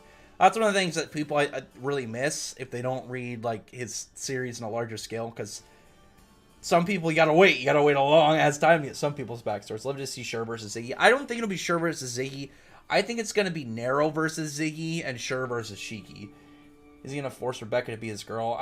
I mean, he's probably going to try. I don't want that to happen, just because, like, I don't know. I'd like if he was going to try anything, it would be more on the idea of kind of like how Drac and Joe wanted the Cat Leaper, and him try to be cooler about it, and not just be like, he's already got this scummy evil, the scummy evil prince kind of thing going on. So I don't want it to go too much emphasized on that like all the time. I'm hoping that he's more than just a I'm the bad guy kind of thing. Because if they just do that, then it's just going to be we hate him because he treats all these chicks very poorly, and then obviously taking what already would upset people and then bringing it over to the female cast we like. So I would like to have more of him to have more of a personality than just be evil guy, because if we just get that, then it's gonna feel kind of like that style we had like with like Jamilov and stuff, where he's just I'm a sadistic psycho. Yeah, Wizard Saint spinoff. I think it would just be a spinoff and Wizard Saints involved. Like it doesn't even have to be on the Wizard Saints. Like we could literally just get them, like a couple of them involved in stuff. Like, if we had something with Elfman, we could see Elfman training with Wolfheim, which is something that I've been wanting to see for a long time. Considering it looks like Wolfheim also uses some form of takeover magic, seemingly a beast soul stem with Elfman. I don't know. The Gods of Ishgal have always been really weird to me, because Mishima didn't really do a whole lot with them outside of Ward. Like, Ward has important character backstory, but like God Serena, unfortunately, we never really found out much of his backstory. We didn't really find anything about Hyperion or Wolfheim. It sucks, because I really liked all of them, and we don't really have much of them. That's one of the things I'm really hoping if we get like a data book where we can just find out general information on a character, or if we can get a spin-off where we can see some of these characters. I would love it. I think that Mishima really needs to get back on, like, having, that guy who did, like, the Laxus, Gagio, and Twin Dragons of Sabretooth spinoffs, and do some more. Like, really do some more spinoffs.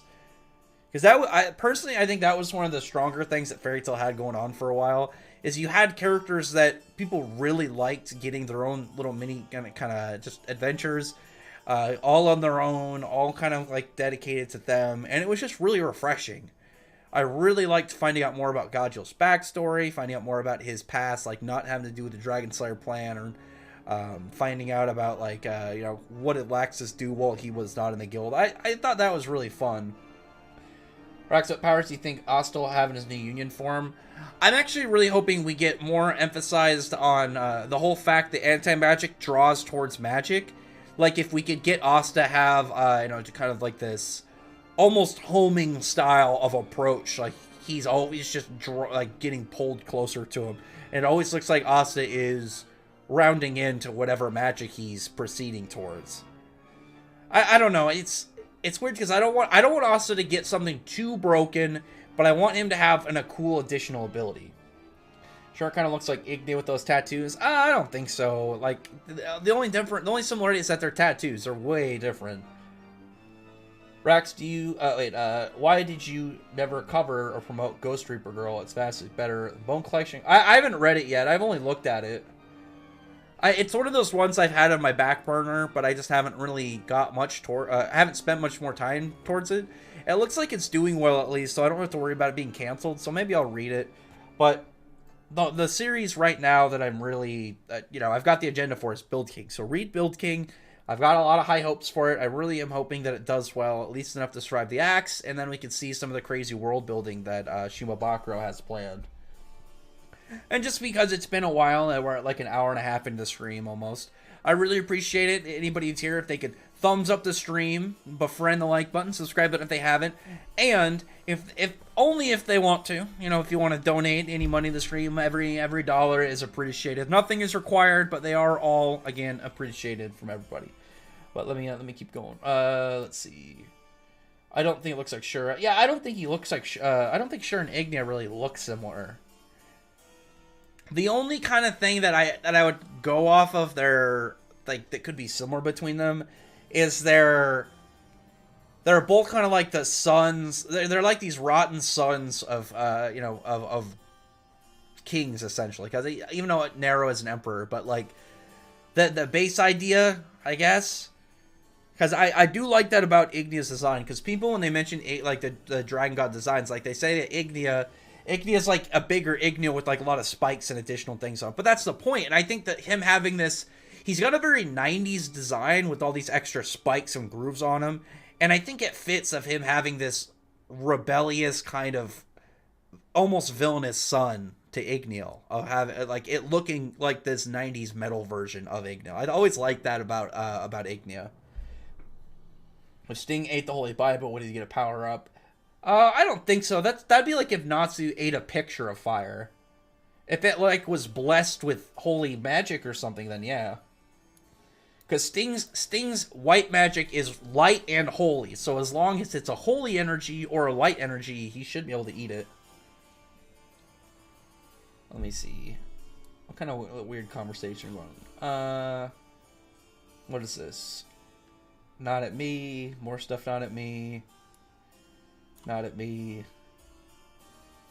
You guys are arguing in the chat, Rex. You see the Discord. They say narrow, What? Narrow, Why didn't anyone say narrow, Like, Narrow only has hacks, but she doesn't have, like, fighting capabilities. She's not, like, she's not somebody that would even really be able to keep up with, What is the best written female shonen, or what has the best well-written shonen female cast? I really like Mishima's style. I would go something for, like, for Fairy Tail, because you have Urza, Wendy, Lucy, even like smaller side characters like Mira Jane and stuff. Like, you have a lot of really good female characters from Mishima. You're never gonna go wrong if you're like, man, I want to read something with like the really well main cast, but primarily really well female cast. Like for Mishima, she's always gonna have that just as a solid plus in the series. What are you guys arguing about? No, Ghost Reaper Girl has the best female characters, I think. I mean, I don't know about the best, maybe, and from some of the newer ones, because isn't it like got a female lead?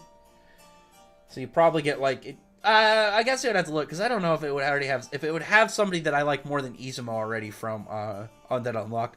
I like her a lot for some of like the newer Shonen Jump series. Let me see.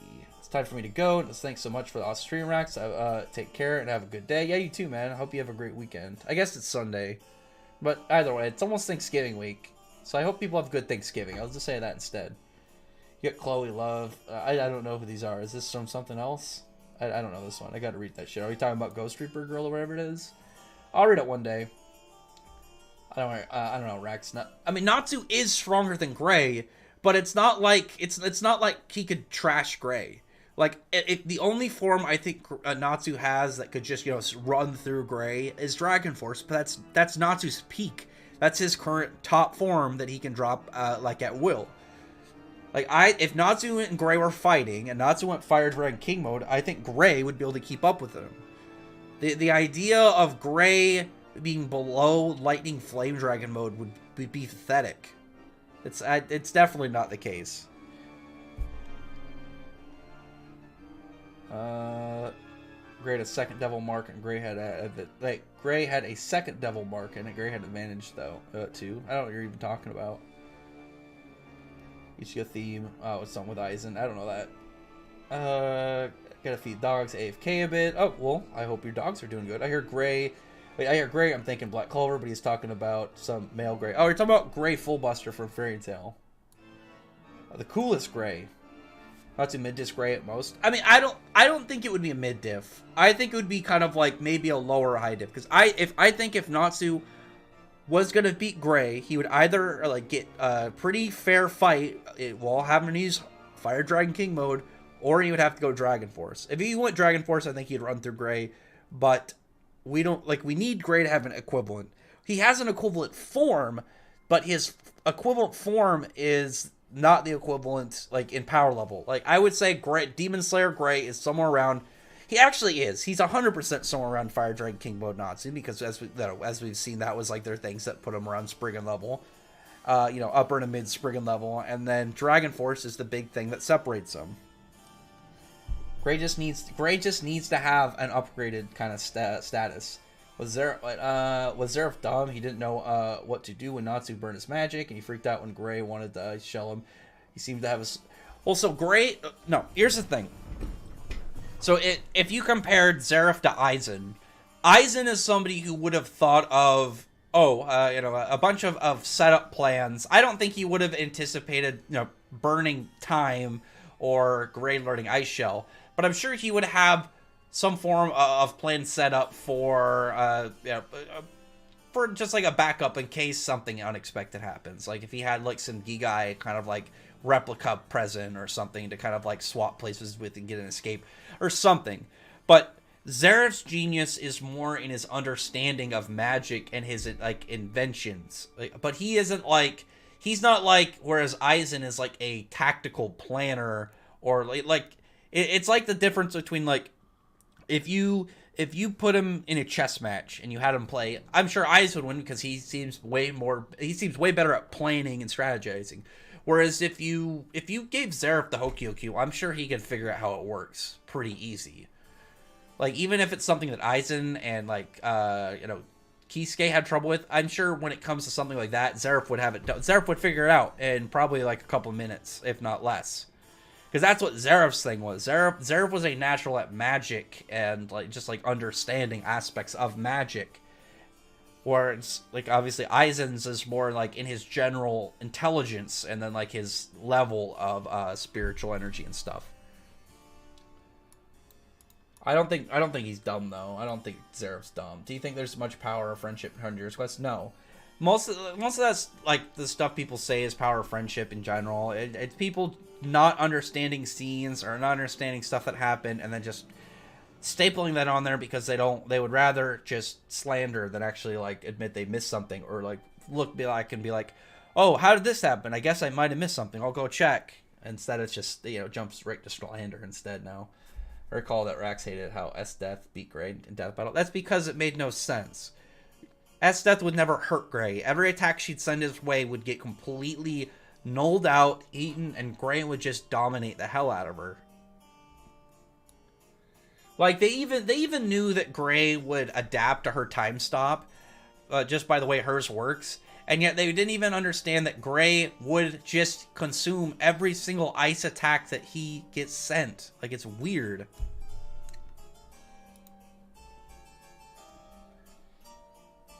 Like as it killed Gray, she was hilarious. It didn't make sense though. It made no sense. Base Gray equals base Natsu, I'd say. Any other form? No. Gray.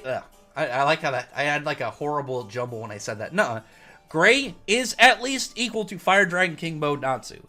He 100% is around that. He was able to demolish a Spriggan. He demolished Indval. And then he kept up with Aetherius Natsu. He is not below Lightning Flame Dragon mode. That is ridiculous.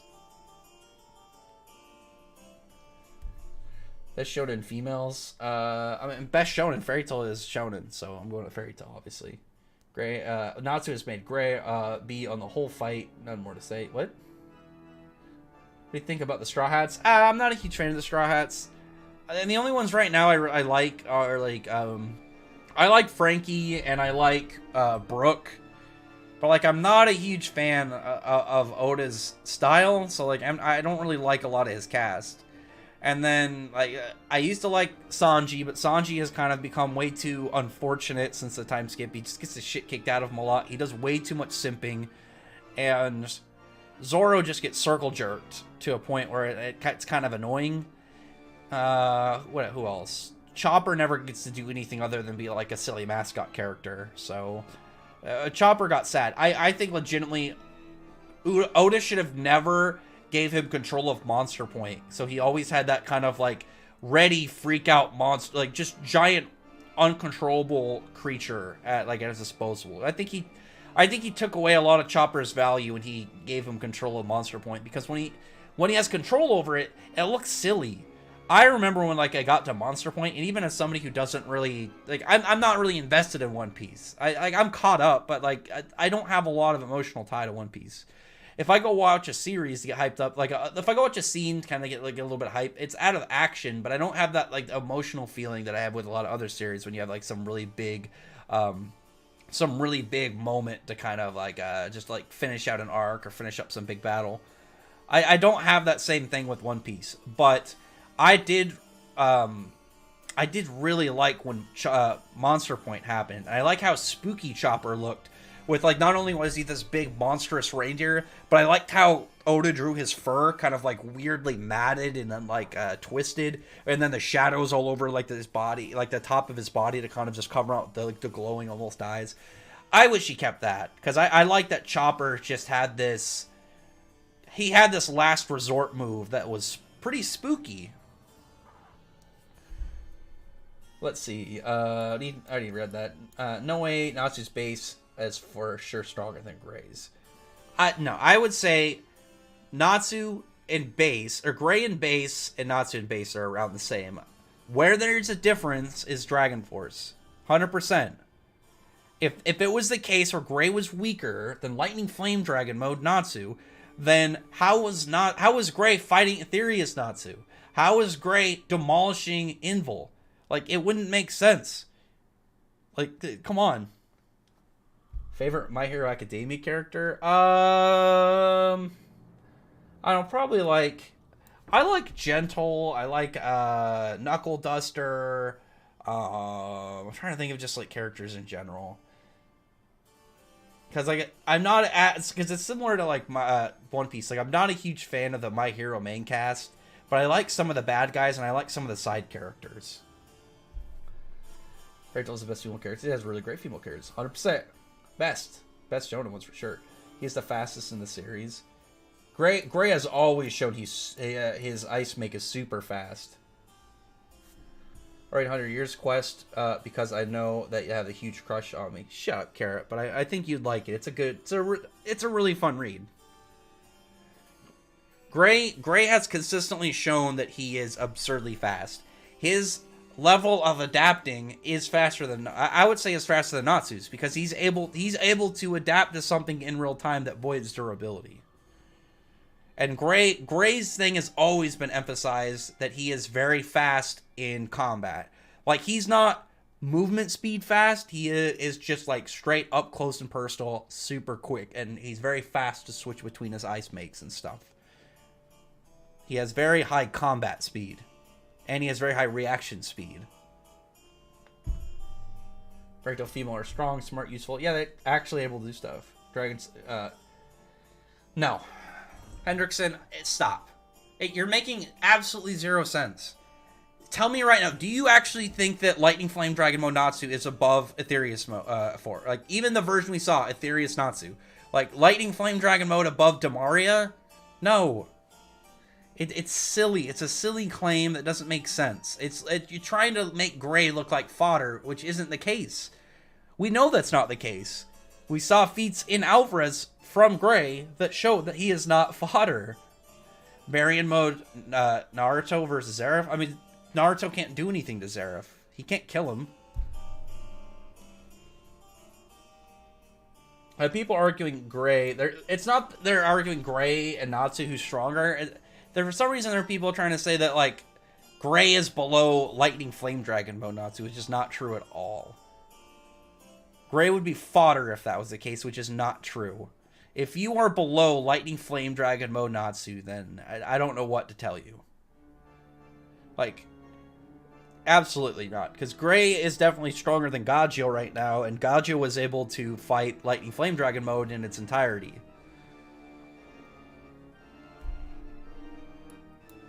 The Savage Dragon Fire destroyed a concept just because he destroyed a concept, not durability or ignoring negation, depending on the concept. Destroying a concept of reality would void durability. If you have something that can destroy concepts, your durability, getting hit by that, your durability does not matter. Because you have something that is literally destroying aspects of the universe. Like, it's a broken ass fire. Like, it's just factually speaking. It's busted. Let's see. It should even be a debate right now. Gray, Natsu beats Gray. He does not stomp Gray. This is just Iron Nancy's plan of downplaying Gray because he thinks Gray would lose to Mira Jane, which would never happen. Gray would dominate Mira Jane too. What do you? Shida, Sasuke, Vegeta will always be weaker. No one ever said that Gray has to be stronger than him, but Gray is not that weak. Like, Gray is not below Lightning Flame Dragon mode. Absolutely not. Yeah, like, Gray is not weak. That's ridiculous. Type 1 of Gray is weaker. I'm not typing. I'm obviously in this chat. Legitimately, tell me, Hendrickson, legitimately, tell me right now, what logic does it make if Gray, who stomped a Spriggan, who fought with Aetherius Natsu, what logic is it that form and those feats are below Lightning Flame Dragon mode? Tell me how that makes sense. It doesn't make sense. No, he was not holding back against... No, he was not holding back. He was uncontrolled. Him and Gray, before Urza intervened, were trying to kill each other. Stop. You're twisting facts, and you do that all the time. That's not even remotely true. You think legitimately, you think Lightning Flame Dragon mode can stomp a Spriggan? If so, tell me why Natsu didn't go into Lightning Flame Dragon mode to beat any of the Spriggan.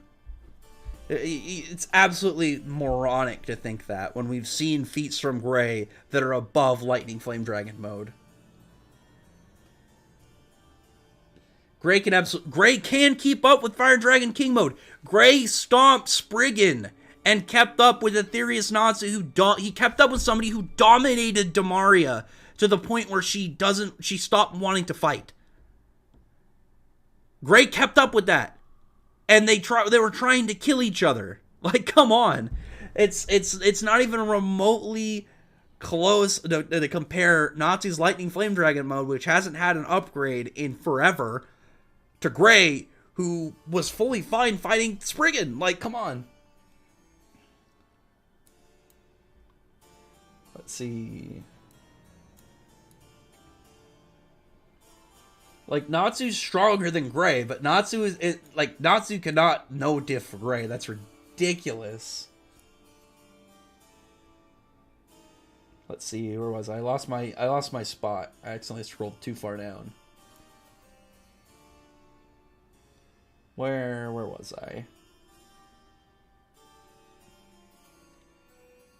God Serene. I mean, God Serene is an unfortunate character because he had potential. The thing about it is, like, we never had much material to work with, so it was more like a waste of something we never had. So it was kind of like with it's kind of like with Raventail, where it's like we had maybe something there, but it was never put up in a full position to like have any story already existing. It was just like, are we gonna get stuff from there? It was a little weird of a scenario.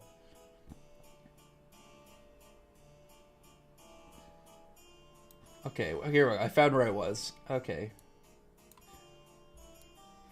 Fire Dragon King mode was able to damage Mad Mole. That's a so he hurt Mad Mole by frying him in the inside. He went for internal damage, not physical damage, because Natsu's Demolition Fist didn't even phase Mad Mole otherwise. But so what? If Gray went up against Mad Mole, Gray would just freeze him solid. That's not a fight. Mad Mole, as we saw, is weak to internal damage, and guess what Gray can do? It frees somebody solid. Lightning Flame. Show me a feat from Lightning Flame Dragon mode, then, Hendrickson. What feat does it have to suggest it's above the version of Aetherius Natsu that we saw in Alvarez? Tell me a single feat from it.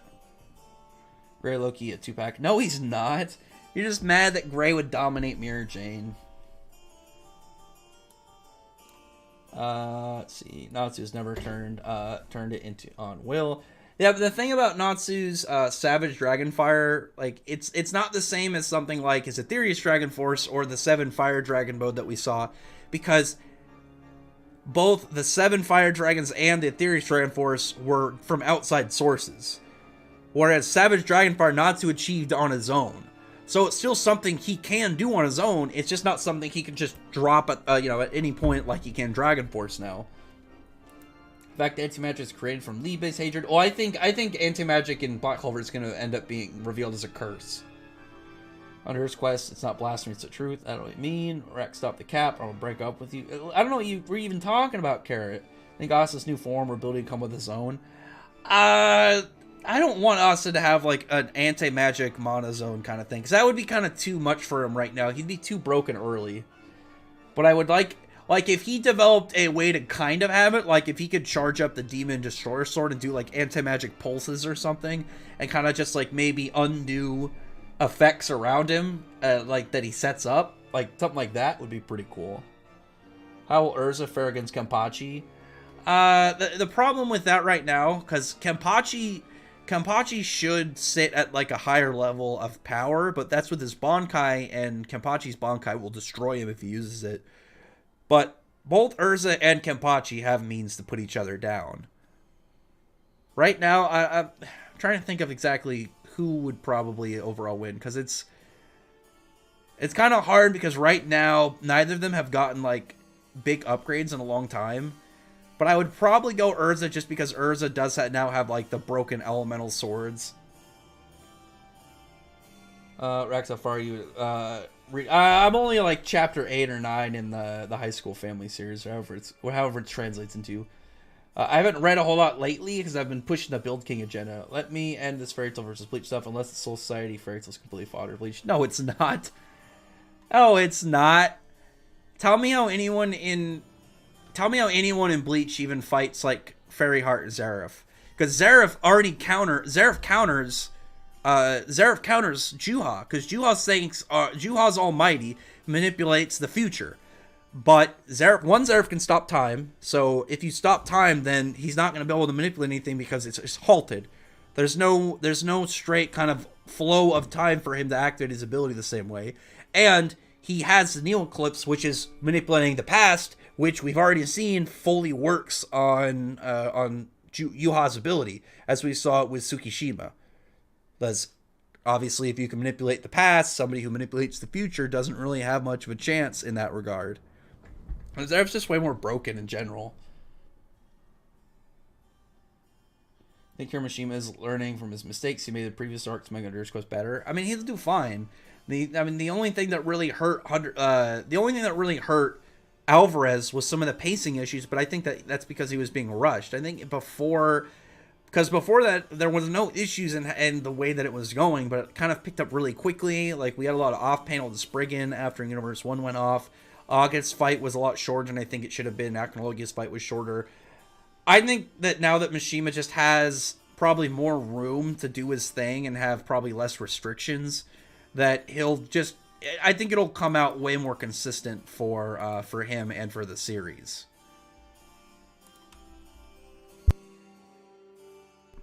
But we'll see, I guess.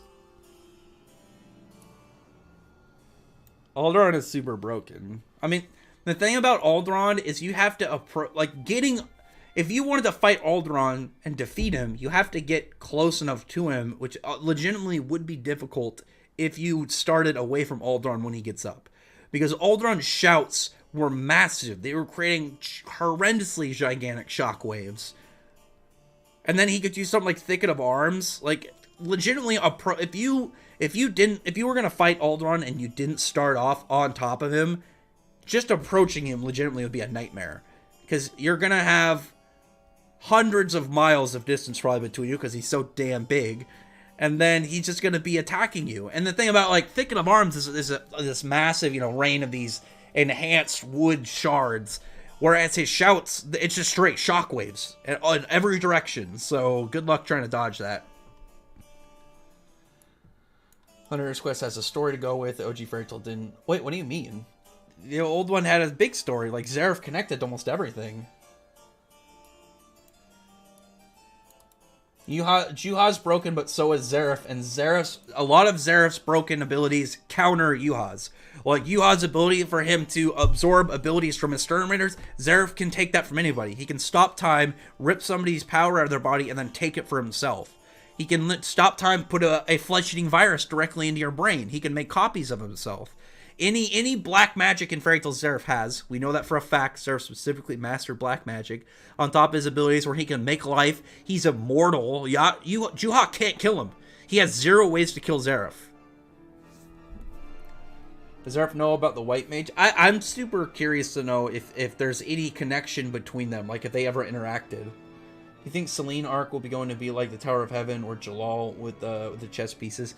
I'm expecting Selene to do something like that 100%, because she seems very smart, very cunning and tactical. Other than that, I'm hoping for like maybe like a Sirius Island kind of style thing, where it's like she's just sending her forces all around, and people are they're intercepting where the main cast is, and they're just struggling as like bigger people step out each time. I think that would be really cool. When any Dragon Slayer gets Kaido and he's fucked. I mean, pretty much. Just like the power gap differences are pretty huge. Was there... No, I already read that one. Carrot's a troublemaker. Let me see. People are just talking now about like scabbards and stuff. I was thinking the scabbards could beat Kaido. I'm glad Kaido at least doing something now. I really didn't like how he just didn't live up to his hype for a while, but now he's finally getting off his ass and like doing shit. Knock hates I'll surpass my limits. I'm waiting for that backstory of why they accepted Gajeel and Laxus back. Gajeel destroyed the guild. I mean, yeah, but Gajeel didn't get accepted back. Gajeel got accepted in. And the only reason that Gajeel got accepted in was because Makarov didn't want to... Makarov wouldn't have been able to forgive himself if he let, a young man like Gajeel slip further down that pathway when he could see, him in front of him. He wanted to give him that chance to be saved. And I always liked that Gajeel took that. I think Gajeel kind of, really understood, the shitty situation he was in and took somebody else's help, which was really good for his character. Natsu versus Laxus ain't power of friendship. That wasn't. Laxus lost because, one, he wasted a lot of magic using Fairy Law. You can see afterwards he's covered in sweat, he's shaking, he's exhausted, and then he was having a mental breakdown. Because he just found out, everything that had been motivating him to do all this, he had fully taken up the idea of his grandfather dying and killing multiple members of the guild in order to take control of it, and then he finds out that that's not how he actually feels, and then he's had this huge breakdown on top of his own identity crisis issues, and he just used this legendary class magic that did nothing other than mess with his own head. If it wasn't for that, Laxus wouldn't have lost, because Gajeel even says that he didn't consider it really a win, and that's why Natsu was all riled up and trying to go at Laxus right after their fight.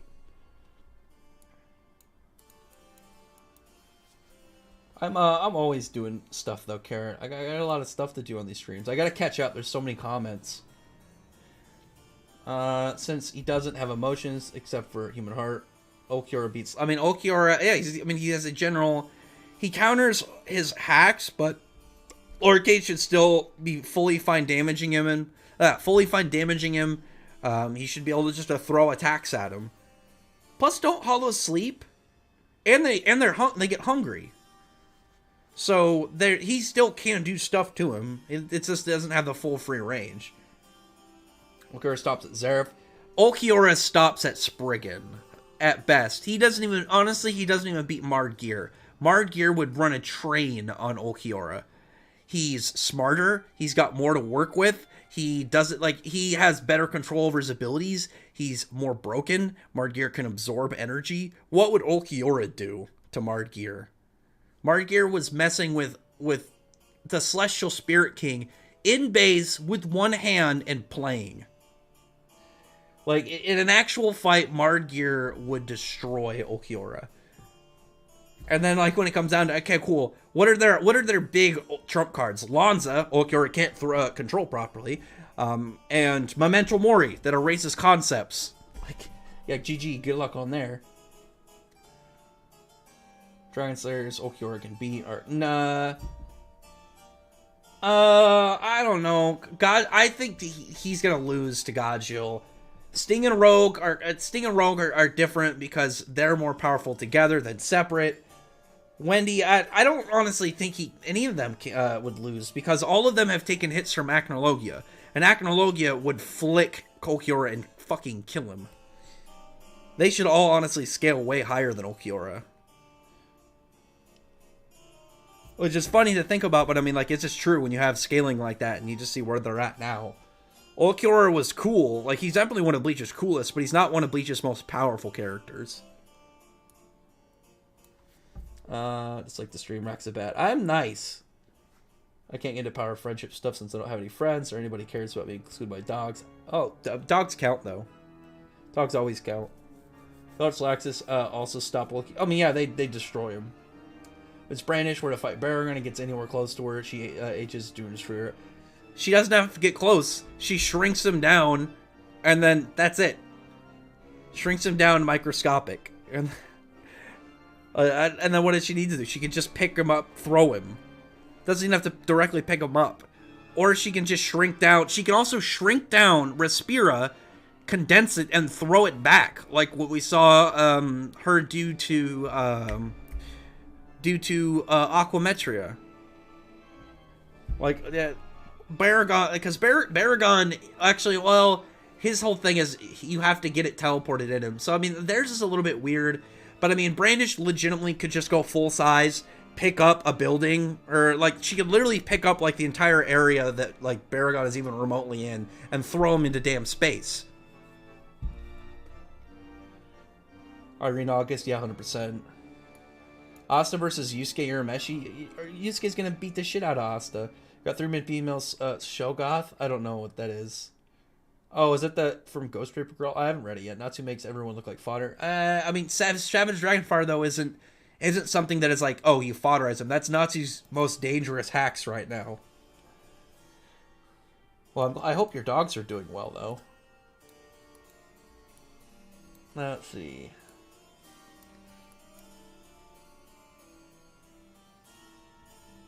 Yeah, Gray definitely needs some upgrades, though. Gray's definitely stronger than Urza. I would say Gray is stronger than Urza, and Urza is absolutely stronger than Lightning Flame Dragon Mode Natsu, so don't even try, people. Anybody who even attempts. I would put Gray. Gray is definitely, at least as of right now, I would put Gray around Urza, because Urza definitely, because again, the lack of upgrades is definitely a problem, but Urza did fight Laxus to a near standstill. Like, Laxus only won by, like, a little bit. So, if she was stronger, because it's kind of hard, like, I feel like Gray is stronger, but Gray doesn't have feats really right now to say he's stronger than that after she almost beat Laxus. But I would say Gray is still stronger. I think Gray is definitely more powerful than Urza, at least at the moment. That could change, who knows. I'm really hoping we can see more from Gray soon, so we can get like an actual idea of where the gap is, at least between them. Because I would say Laxus is definitely stronger than Gray. At least the Gray we've seen right now. Like, it wouldn't, like, if we had a super upgraded devil form for Gray, and it's like, oh, Gray's around level with Laxus, I'd believe that. But we haven't seen anything new from him in so long. Let's see, Urza's best fight. It was definitely one of the best ones we've seen in a long time. Is this the last chapter? Yeah, this is from the last chapter, but it's mostly just kind of like talking at him like all over the place. Urza needed Natsu Fire and Grit. So that's one of the things that like Urza's whole setup, like Urza's abilities are all based on her prep and utilization of what she like, you know, sets up in her prep. So saying Urza has these 2 new swords, it's like, so that's literally how she works. Urza is about utilizing, prepared armors and weapons. It's not the same thing as like if she stockpiled a bunch of magic and then so like she was able to fight with Laxus. Let's see. I already read that one. By the time Gray, by that logic, Gray needs his father. No, he's fine. Goes. I would say guild. So if you went for like the entire guild, I'd say in bait, just in general, I'd put Natsu at 3rd. I'd say Guild Arts, Laxus, Natsu, but I think Natsu with Dragon Force is the strongest, but that's with specifically Dragon Force. Whereas Natsu, from what we've seen, can enter Fire and Dragon King mode, is be in it for a brief period of time, and come out of it and without it looking too exhausted. Whereas, like, when he goes into Dragon Force, his intentions are to finish the fight. Like, he goes in it and has to go crazy. I know, that's what I'm saying, Carrot. Like, Gray hasn't gotten the feats lately, so it's kind of hard, but I think Gray, from what we've seen of his character in terms of where Mashima's portrayed him, is stronger. But I can't say it for sure right now, because like I said, the problem is Gray hasn't gotten feats, Gray hasn't gotten upgrade feats in a while. So it's hard to say. It's kind of like if you try to compare, like, where some of the captains are right now in Black Clover. It's like, we know they're stronger, and we know they're going to be stronger than at least certain characters, but we don't know for sure yet because we haven't seen it. It's a little bit hard to kind of go off of because it's, you know that it's there, you just haven't gotten it yet. And it's like, I need it. I need something new from Gray. Guild Arts still over Natsu. I'd say in general. I think Guild Arts in general is more powerful than Natsu, but I think Natsu with Dragon Force is above Guild Arts currently. Natsu would word Guild Arts Crash Magic. With Dragon Force, I think so for sure. Stop spam. People are just spamming over here. Vertical Bounce destroyed Power Up 9-Heart. The power up that 9-Heart had was one that Irene used on to make fodder Urza. Natsu body Fire Drinking mode. Okay, and Gray fought him afterwards. This wasn't Natsu, this wasn't after the fight and then Natsu got more powerful, like for some upgrade. He fought some more powerful person than when he fought Gray. He beat 9-Heart and then fought Gray in a more powerful form. So Gray at that state is more powerful than Natsu when he took out 9-Heart. Because it was a stronger than that version of Natsu that Gray fought. So I don't really know where you're coming in with that. Let's see. Guild Arts, the greatest feat is making Kano. Inappropriate. I prefer Black Clover since it's about destinations. Destinations make character journey, and there is the entire. What do you mean, like in terms of like traveling? I'm not too sure what you mean, because a lot of fairy tales, like world building and just kind of like explanation outside of whatever the story arc is, usually happens in the spin-offs. Like, we actually gotten a lot of pretty good just general world building in the spin-offs, which I've really liked. Like, I like seeing the town where Gajo was from. We understood a lot about why Gajo was the way he was at the start. Seeing stuff like in Gray's backstory, like the Black Vox and whatnot. I really like when we get this, seeing a little bit extra outside of whatever is going on. Let's see. Yeah, Ethereus Natsu isn't holding back Hendrickson. That's silly. I'm just trying to fast scroll because I want to get caught up. Whatever best scroll for Denji.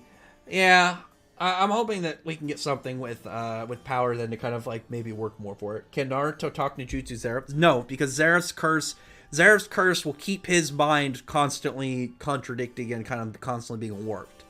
So because the idea is obviously like the whole talk no jutsu thing, as Naruto is trying to reason with them to try and like help them see the error of their ways and just try and fix things through through discussion and stuff. But that wouldn't work on Zeref. Like, memes aside, it wouldn't work on Zeref. Just by the way that Zeref's curse is. Gray was beating Invul before he wasn't in range. Invul used Ice Block. I mean, yeah, he destroyed him. And Invul was definitely one of the upper Spriggan. Barry in mode Naruto or Zeref. Zeref obviously, Naruto can't do anything to Zeref, even with that form. Like, even in a more powerful than a form for Naruto, Zeref can just stop time and just absorb all of Naruto's chakra. Not at me. I'm just running through. This isn't at me. This also is, you guys are doing a lot of arguing. Lightning Flame. No, he doesn't. Lightning Flame Dragon mode does not body Gray. Stop. Full Potential versus E&D versus Full Potential Devil Slayer. I mean, Full Potential E&D, it's probably going to be E&D. Because we know the level of extent that like he's been portrayed as. We just haven't seen it yet. Yami versus Urza. Urza has been slashed and withstood a blade that can cut through dimensions.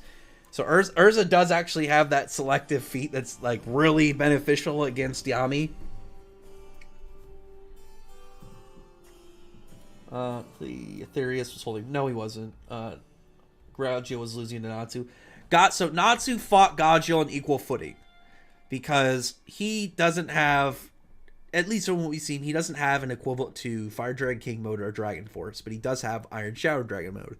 So Natsu fought with the full extent of what he's capable of with his supply of magic, but in Lightning Flame Dragon mode. But that's Gaudio. One of the things about Gaudio that's always shown is Gaudio falls behind in power levels. That's always been a thing. As much as it's, I wish Makima would give Gaudio something too. He's always been shown to be like that. And I would really like it if Gaudio got to keep, like if Gaudio learned from Brandish just how to make himself bigger. So he could just have like an upgrade could just be literally just a size increase, general physical strength and durability increase. I think that would be really cool because I do think Gaudio deserves something. But Gaudio hasn't got anything forever. Gaudio's winning as a character because he's going to be a dad soon, starting his family with Levi, but he hasn't gotten any big upgrades in a while. And unfortunately for him, compared to Gray, who Gray is still involved in the main cast, and Gray will get at least something, no matter what, considering they're in Ellen tier and they're all going to get general boosts. But Gaudio is not with them, so Gaudio is a little bit of a hard sell on like what Gaudio's upgrades and kind of boosts will be the day he finally gets another one. Let's see. Even Wendy is over nuts. Is like, yeah, like Lightning Flame Dragon mode. Well, I wouldn't say Wendy, but I think that she definitely is like. I think Wendy being closer to around that level though would make sense. Whereas, like, I don't think Wendy can compete with, like, Fire Dragon King mode, not so where I think Gray could. Fire loved Denji enough to give her own body, and Reze thought Denji's a good guy. So she would have sold them out to Russians if they ran away together. I don't think she would have sold them out. I think she would have converted them, converted Denji to her side. I don't think they would have, like, betrayed and, like, backstabbed her. It's never gonna happen, Iron Nancy. Gray is not only more powerful than Mira Jane, his ability strength counters hers. She's got devil based abilities. He is a devil slayer. What's up, JK Network? How's it going, man? Dragon Slayer Gray versus Base Natsu. Dragon Slayer Gray. Demon Slayer Gray, the Devil Slayer Gray. Like, he is at least Fire Dragon King mode Natsu level. He should be able to keep up with them just fine. Like, feat-wise, Gray absolutely would be able to keep up with Fire Dragon King mode Natsu. We've seen him compete. We've seen him keep up with Aetherius Natsu, so I don't really know what people are talking about. Yeah, I've said it before. Call off Mukhtar. This is from the last chapter. But let me see. I'm trying to get caught up with the chat. Like, people are just going crazy with the chat this week. It's been a while since I've been so, like, I've gotten so far behind in, like, what people are saying. I'm trying really hard to catch up. Let me see. Here, okay, where was I? God, there's so much shit in here. You guys have been going insane with some of this. Let me just fast scroll. People aren't even spelling Gray's name right. Look at this Gray disrespect. There's just a lot of Gray disrespect in here. I do not approve. Let me see. I'll answer any fights I see. Lucy versus Dorothy. I mean, Lucy's all around in general just like has way higher stats than Dorothy. Dorothy has way more flexible magic, but I mean, like, Lucy just needs to get up close, use Aronometry, and then it's over. But she's just gonna blast her right out of her. Natsu versus Laxus. No, Natsu versus Laxus wasn't power friendship. I already answered this. Zeref's control over the time concept. Yacht has.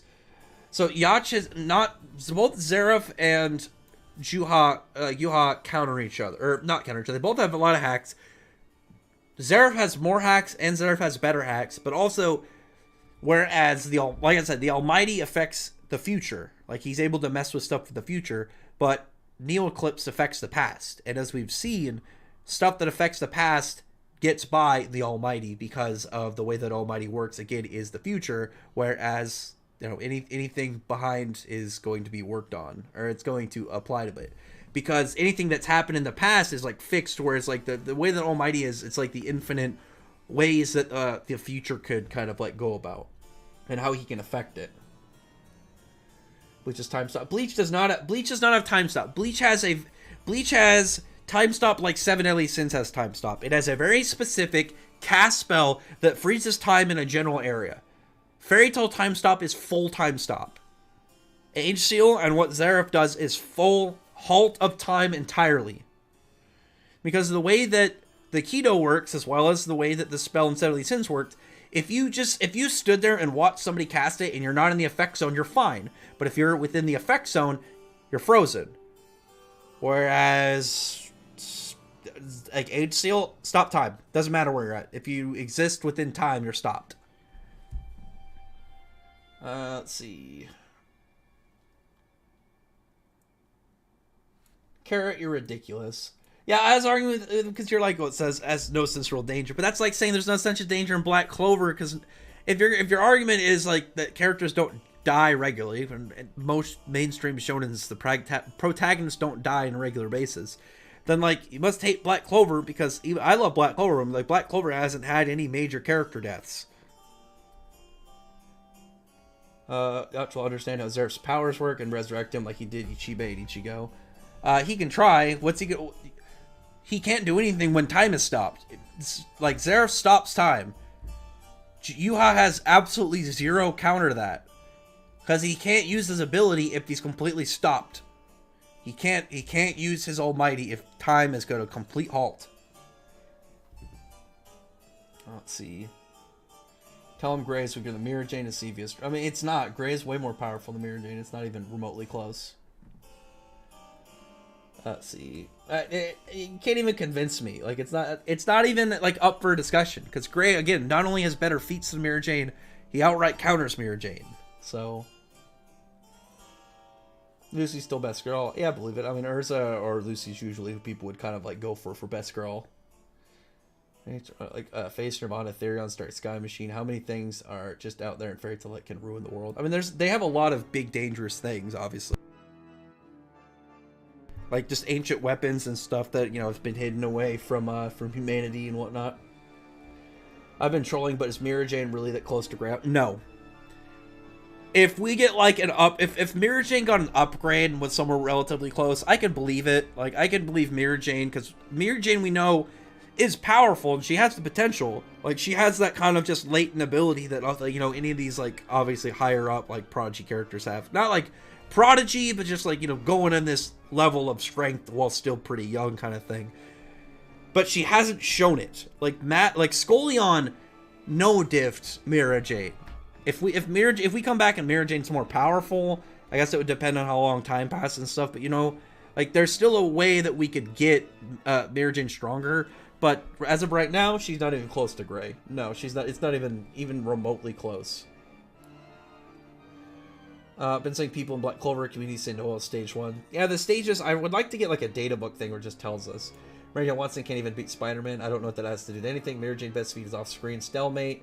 Yeah, she couldn't even fight with Scoleon. Scoleon was trolling her the whole time.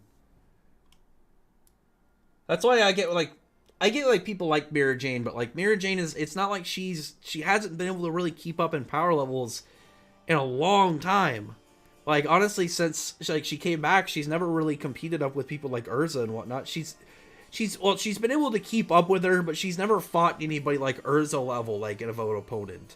Because anytime that she fights somebody and wins, it's like you either have somebody who's clearly not as powerful as somebody that, like, you know, bigger characters defeat, like anybody in the main cast defeats, or, you know, you have something like Jacob, where he nerfed himself because we know how his personality was against, like, you know, titties and shit. He's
Oh, I accidentally muted my mic. Sorry.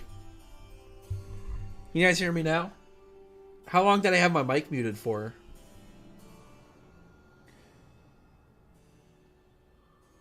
Okay, I accidentally muted my mic. But yeah, I was saying Scullion only beat Gray because of his hacks, whereas like Urza beat Kyria, or Kyria beat Urza the first time they fought because of hacks.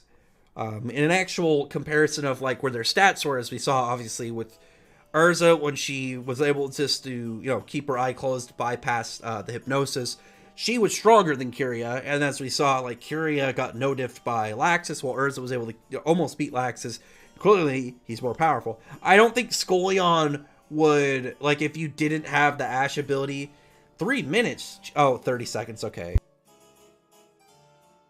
But I don't think that it's like it would be the same as like Urza and Kyria, but I think that Gray and Scullion would be around the same level, but Scullion just has, stuff like Black Ash and, his intangibility and stuff. I think he just has, have I read Fairy Tail? I've read the Rising King fan series. I've read a couple of them. I'm not caught up. I don't read it that often. Mirror Jank tank Lucy's strongest moves. Yeah, but Lucy isn't a power level character. That's one of the things, like, I do wish Lucy, like, I wish she would have used, like, Erratometria or something, because Lucy's whole thing is utility and, like, the combination of it, like, with her level of intelligence. Lucy's never been outside of, like, Erratometria having, like, high firepower. Like, because I would still assume that Erratometria is more powerful than Lion Radiance. It's just her form is, or what is it, was it Maiden Radiance? I'm trying to remember exactly what it was called. But whatever that ability, like, I would say Erratometria is more powerful, but it's probably just way faster to employ. But, like, being new to it, she probably just can't use it to the same degree. How fast do you think Shiki is? Kind of hard to say, because what we've seen is, like, Shiki in that kind of, like, pseudo between overdrive, like, but right before you reach overdrive, he was able to outspeed a missile, whereas, like, we saw he wasn't able to, like, it was gaining on him when he's in his normal kind of, like, standard Ether Gear form. Whereas his overdrive, I imagine, would be way faster. So probably way faster than, like, Mach 5 or whatever those missiles were going. Faster than bullets for sure. We don't have any crazy speed feats yet for Eden Zero. Also stronger than he is in the Union. He's interested to see what he can do now. Misty Haze and the Yards go to letter just 8 so. Days Haze is sleeping. I don't know what that means. Urza is greater than Lightning Flame Dragon 100%. I'm gonna read mostly the fight ones that I'll answer in case people have. Other than that, like, I'm gonna try and go down. Thunder Palace Arc Laxus versus Urza. Like, current Urza? Obviously Urza's gonna win. Let's see. Urza used her Dragon Slayer sword. Yeah, I know. We need something new form for Mira Jane or see Allegria again. Yeah, like, Mira Jane's is weird because, like, she doesn't have to keep up power level wise, because it's not like she's going to be in the story all the time, but, like, I wouldn't be opposed to seeing her get new things, because Lizana got multiple new forms and Elfman got a new form, but, like, we didn't get anything from Mira Jane. Gray magic is permanent and is his now. Oh, you mean his Devil Sling? Yeah, that's something he gained. Let's see. Oh, they're all Lovecraft names for Ghost Reaper Girl. I mean, I'll check it out at some point. Looker's regeneration, something gotcha when he's saying road dots. Yeah, but first off, his regeneration is literally just limbs. Like, he can't regenerate organs, and there's a limit to how much he can regenerate, as we saw. Like, he fully regenerated after, when right after he cut off Ichigo's horn, Ichigo turned back to normal, and then he just turned to dust. But, like, he doesn't have the firepower to do it, he doesn't have control over his Lanza, and he doesn't have the physical strength. Like, if they're able to take hits from Acnologia, then what is Ulquiorra going to do? Nothing Ulquiorra has is even remotely close to Acnologia level stuff. Prince, you're not even eligible to be the next Wizard King. I don't really know exactly of what Tabata's going to do with that, because, like, being the Spade Prince is a really weird twist when it comes to, like, how exactly it's going to play into the large-scale goals that Asta and have towards, like, becoming Wizard King and stuff.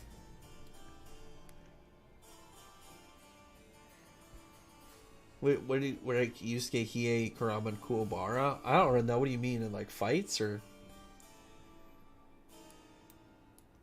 Let's see. I'm just gonna scrub Gojo versus Julius.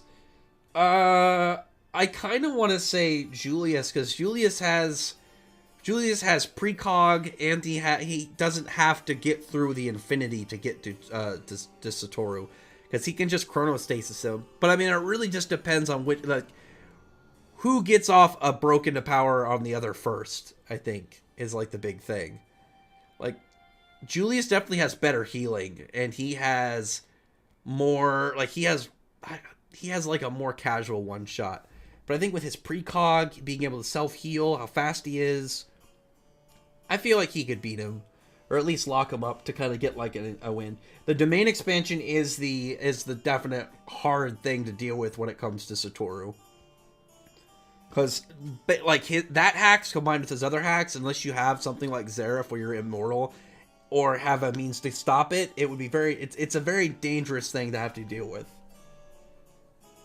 It's not equal to Gildart's Stir. I wouldn't say base, like I would not say base Natsu was equal to Guild. Like I'd say he was equal to or greater than a Sirius Island level Gildarts, but not Alvarez level Gildarts. Gildarts, when we saw him come back, was way more powerful. Let's see, destination characters no help, kill me a woman. Confidence. I mean, she's already got confidence. What is there to do? Borrowed Selene. Wait, when was it stated that she borrowed Selene's power? What do you mean? I don't think I see anything like that. Sting's saying he's weaker than Rogue. Is it close to him? Wait, what? Sting's saying he's weaker when Rogue isn't close. Well, so their powers, Sting and Rogue, like they have like very high level of like unison raid techniques, and I think that they like have almost like a unison raid kind of aura to them, where like being around the other just generally makes them stronger. Because it has been shown that just being near each other does make them stronger. We saw that in the spinoff. Mahito versus Dante. Dante 100%. Dante's way more powerful and has hacks. August versus Gojo. August can copy his abilities. He not only can copy his abilities, August already has a bunch of broken abilities. Let's see. Rax says Dragon Force not a part of Natsu's power though. It is. What do you mean though?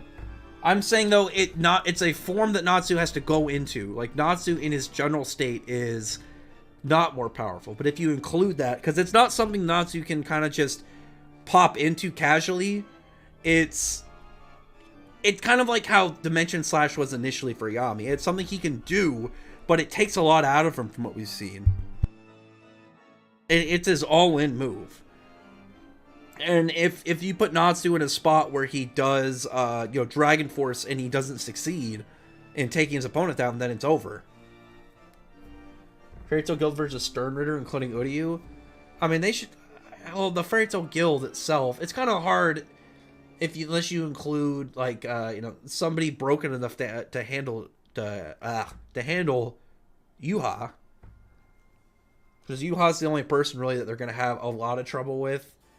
Because he's broken by itself, and then if you include other versions of him, you gotta have like big world-ending threat kind of equal. Julius versus Acnologia. What is Julius gonna do to Acnologia? Acnologia's gonna eat him. I'm just gonna scroll down to some of these fights. Can White Shadow Dragon mode Sting beat Godzilla? Yes. Yeah, he would beat him. About the fifth Jalal 5th Gen Dragon Slayer would be pretty twisted for Urza. So yeah, but that would be a really nice thing for Jalal to have, like, you had Irene who became a dragon to protect Urza, and you have Jalal become a Dragon Slayer to protect her.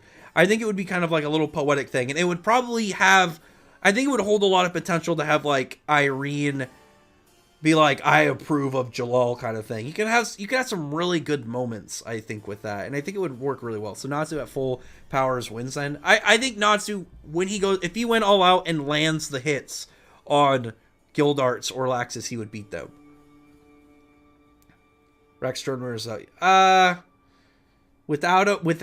Yuha, you're still running into multiple way more raw physical and like power level like differences between the characters, and on top of that you have a lot of really good hacks, because a majority of the Stern Ritter are dying from literally Natsu flexing his damn fire. Most of them are dying the second that is. And Natsu honestly does counter, like again, Natsu's ability to burn magic is really good, because the Quincy all centered around utilizing Ryatsu and Reishi to, fight back against their opponents. But like, if you had Uryu, and Uryu is like, imagine Uryu taking out his bow and just like shooting a bunch of arrows at Natsu, they would just burn. They would come within the vicinity of his fire, they would burn up. Natsu, like, any of them use their holy form, that's essentially like putting up free gasoline for Natsu to set on fire. Yeah, he doesn't have Igneal's power anymore, but he's got his own power. Let's see. I'm scrolling down. Oh, am I caught up? I am caught up. Finally, Rogue versus Yami. I mean, Rogue counters Yami.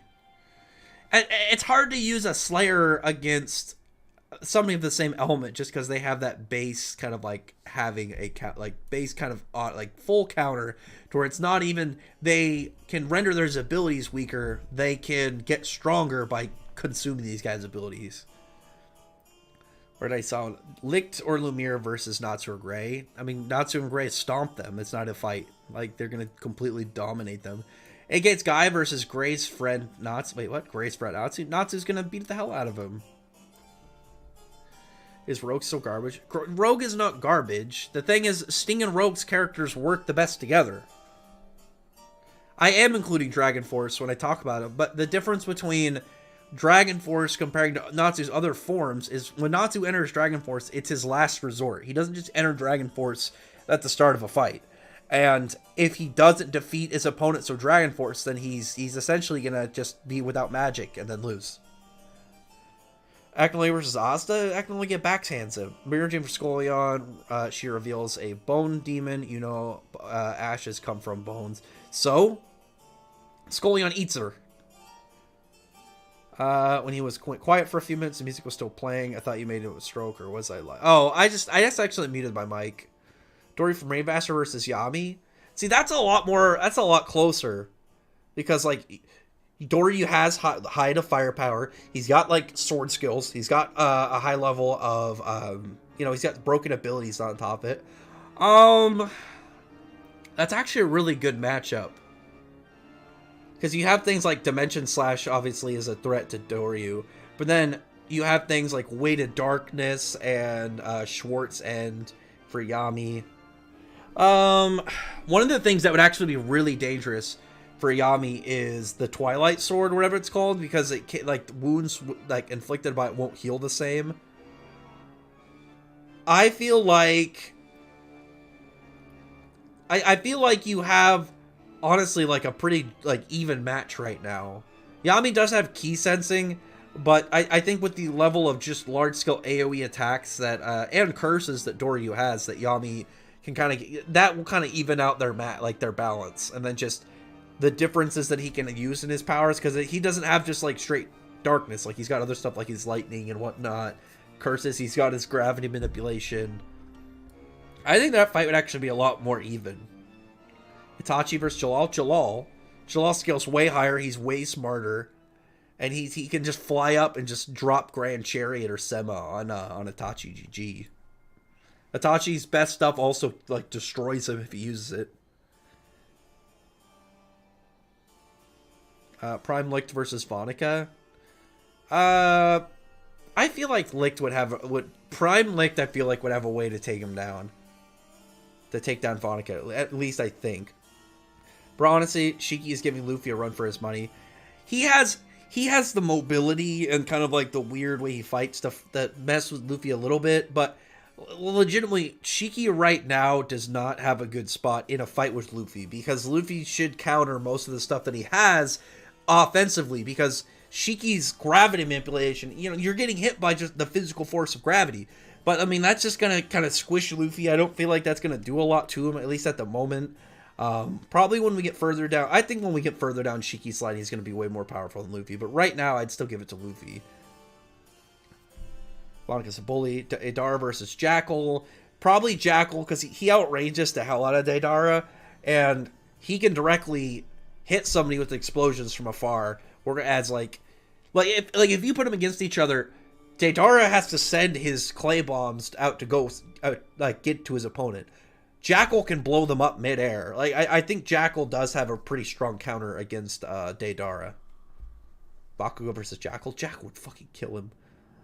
End of series Let versus Gajil. Gajil sits way higher. Lumiere versus Haru. Dude, Haru would put Lumiere in the damn dirt. Like, Lumiere is cool, and obviously we haven't seen the full... Like, we haven't seen all of, Prime Lumiere's moves, but Prime Haru would fold that dude up. Let me see. Sasuke got sidelined. Yeah, Gray is Mirror Jane level. No, he's not. Gray's stronger. Gray is upper Spriggan level, whereas Mirror Jane at most, if you really wanted to be generous, is like bottom Spriggan. Anyway, Aragorn versus Stop. Anyway, I'm gonna end it here. This has been 2.5 hours. I don't know if I'm gonna stream next week. I might stream next week. I'm gonna be playing a lot of games this week. But I'm trying to think. Normal chapters this coming week. Like, obviously we got early chapters and the Fairy Tail chapter last week. So no Fairy Tail this week. We do get Eden Zero, and then we have normal Shonen Jump releases this week. Prime Haru and Ellie versus Adult Naruto and Sasuke. That's like Naruto and Sasuke are gonna win because Ellie has firepower, but like Ellie is not a fighter. So the second Ellie will go down pretty quickly, and then it's Haru versus Naruto and Sasuke. It's nothing he can really do. Anyway, thanks for everyone for showing up. I appreciate the super chat from earlier. Always, thank you very much, anime fan. And I hope you guys have a nice week. We'll try and think of some more fun stuff to talk about in the next one. You guys can have more frustrating conversations in here, and no more gray slander.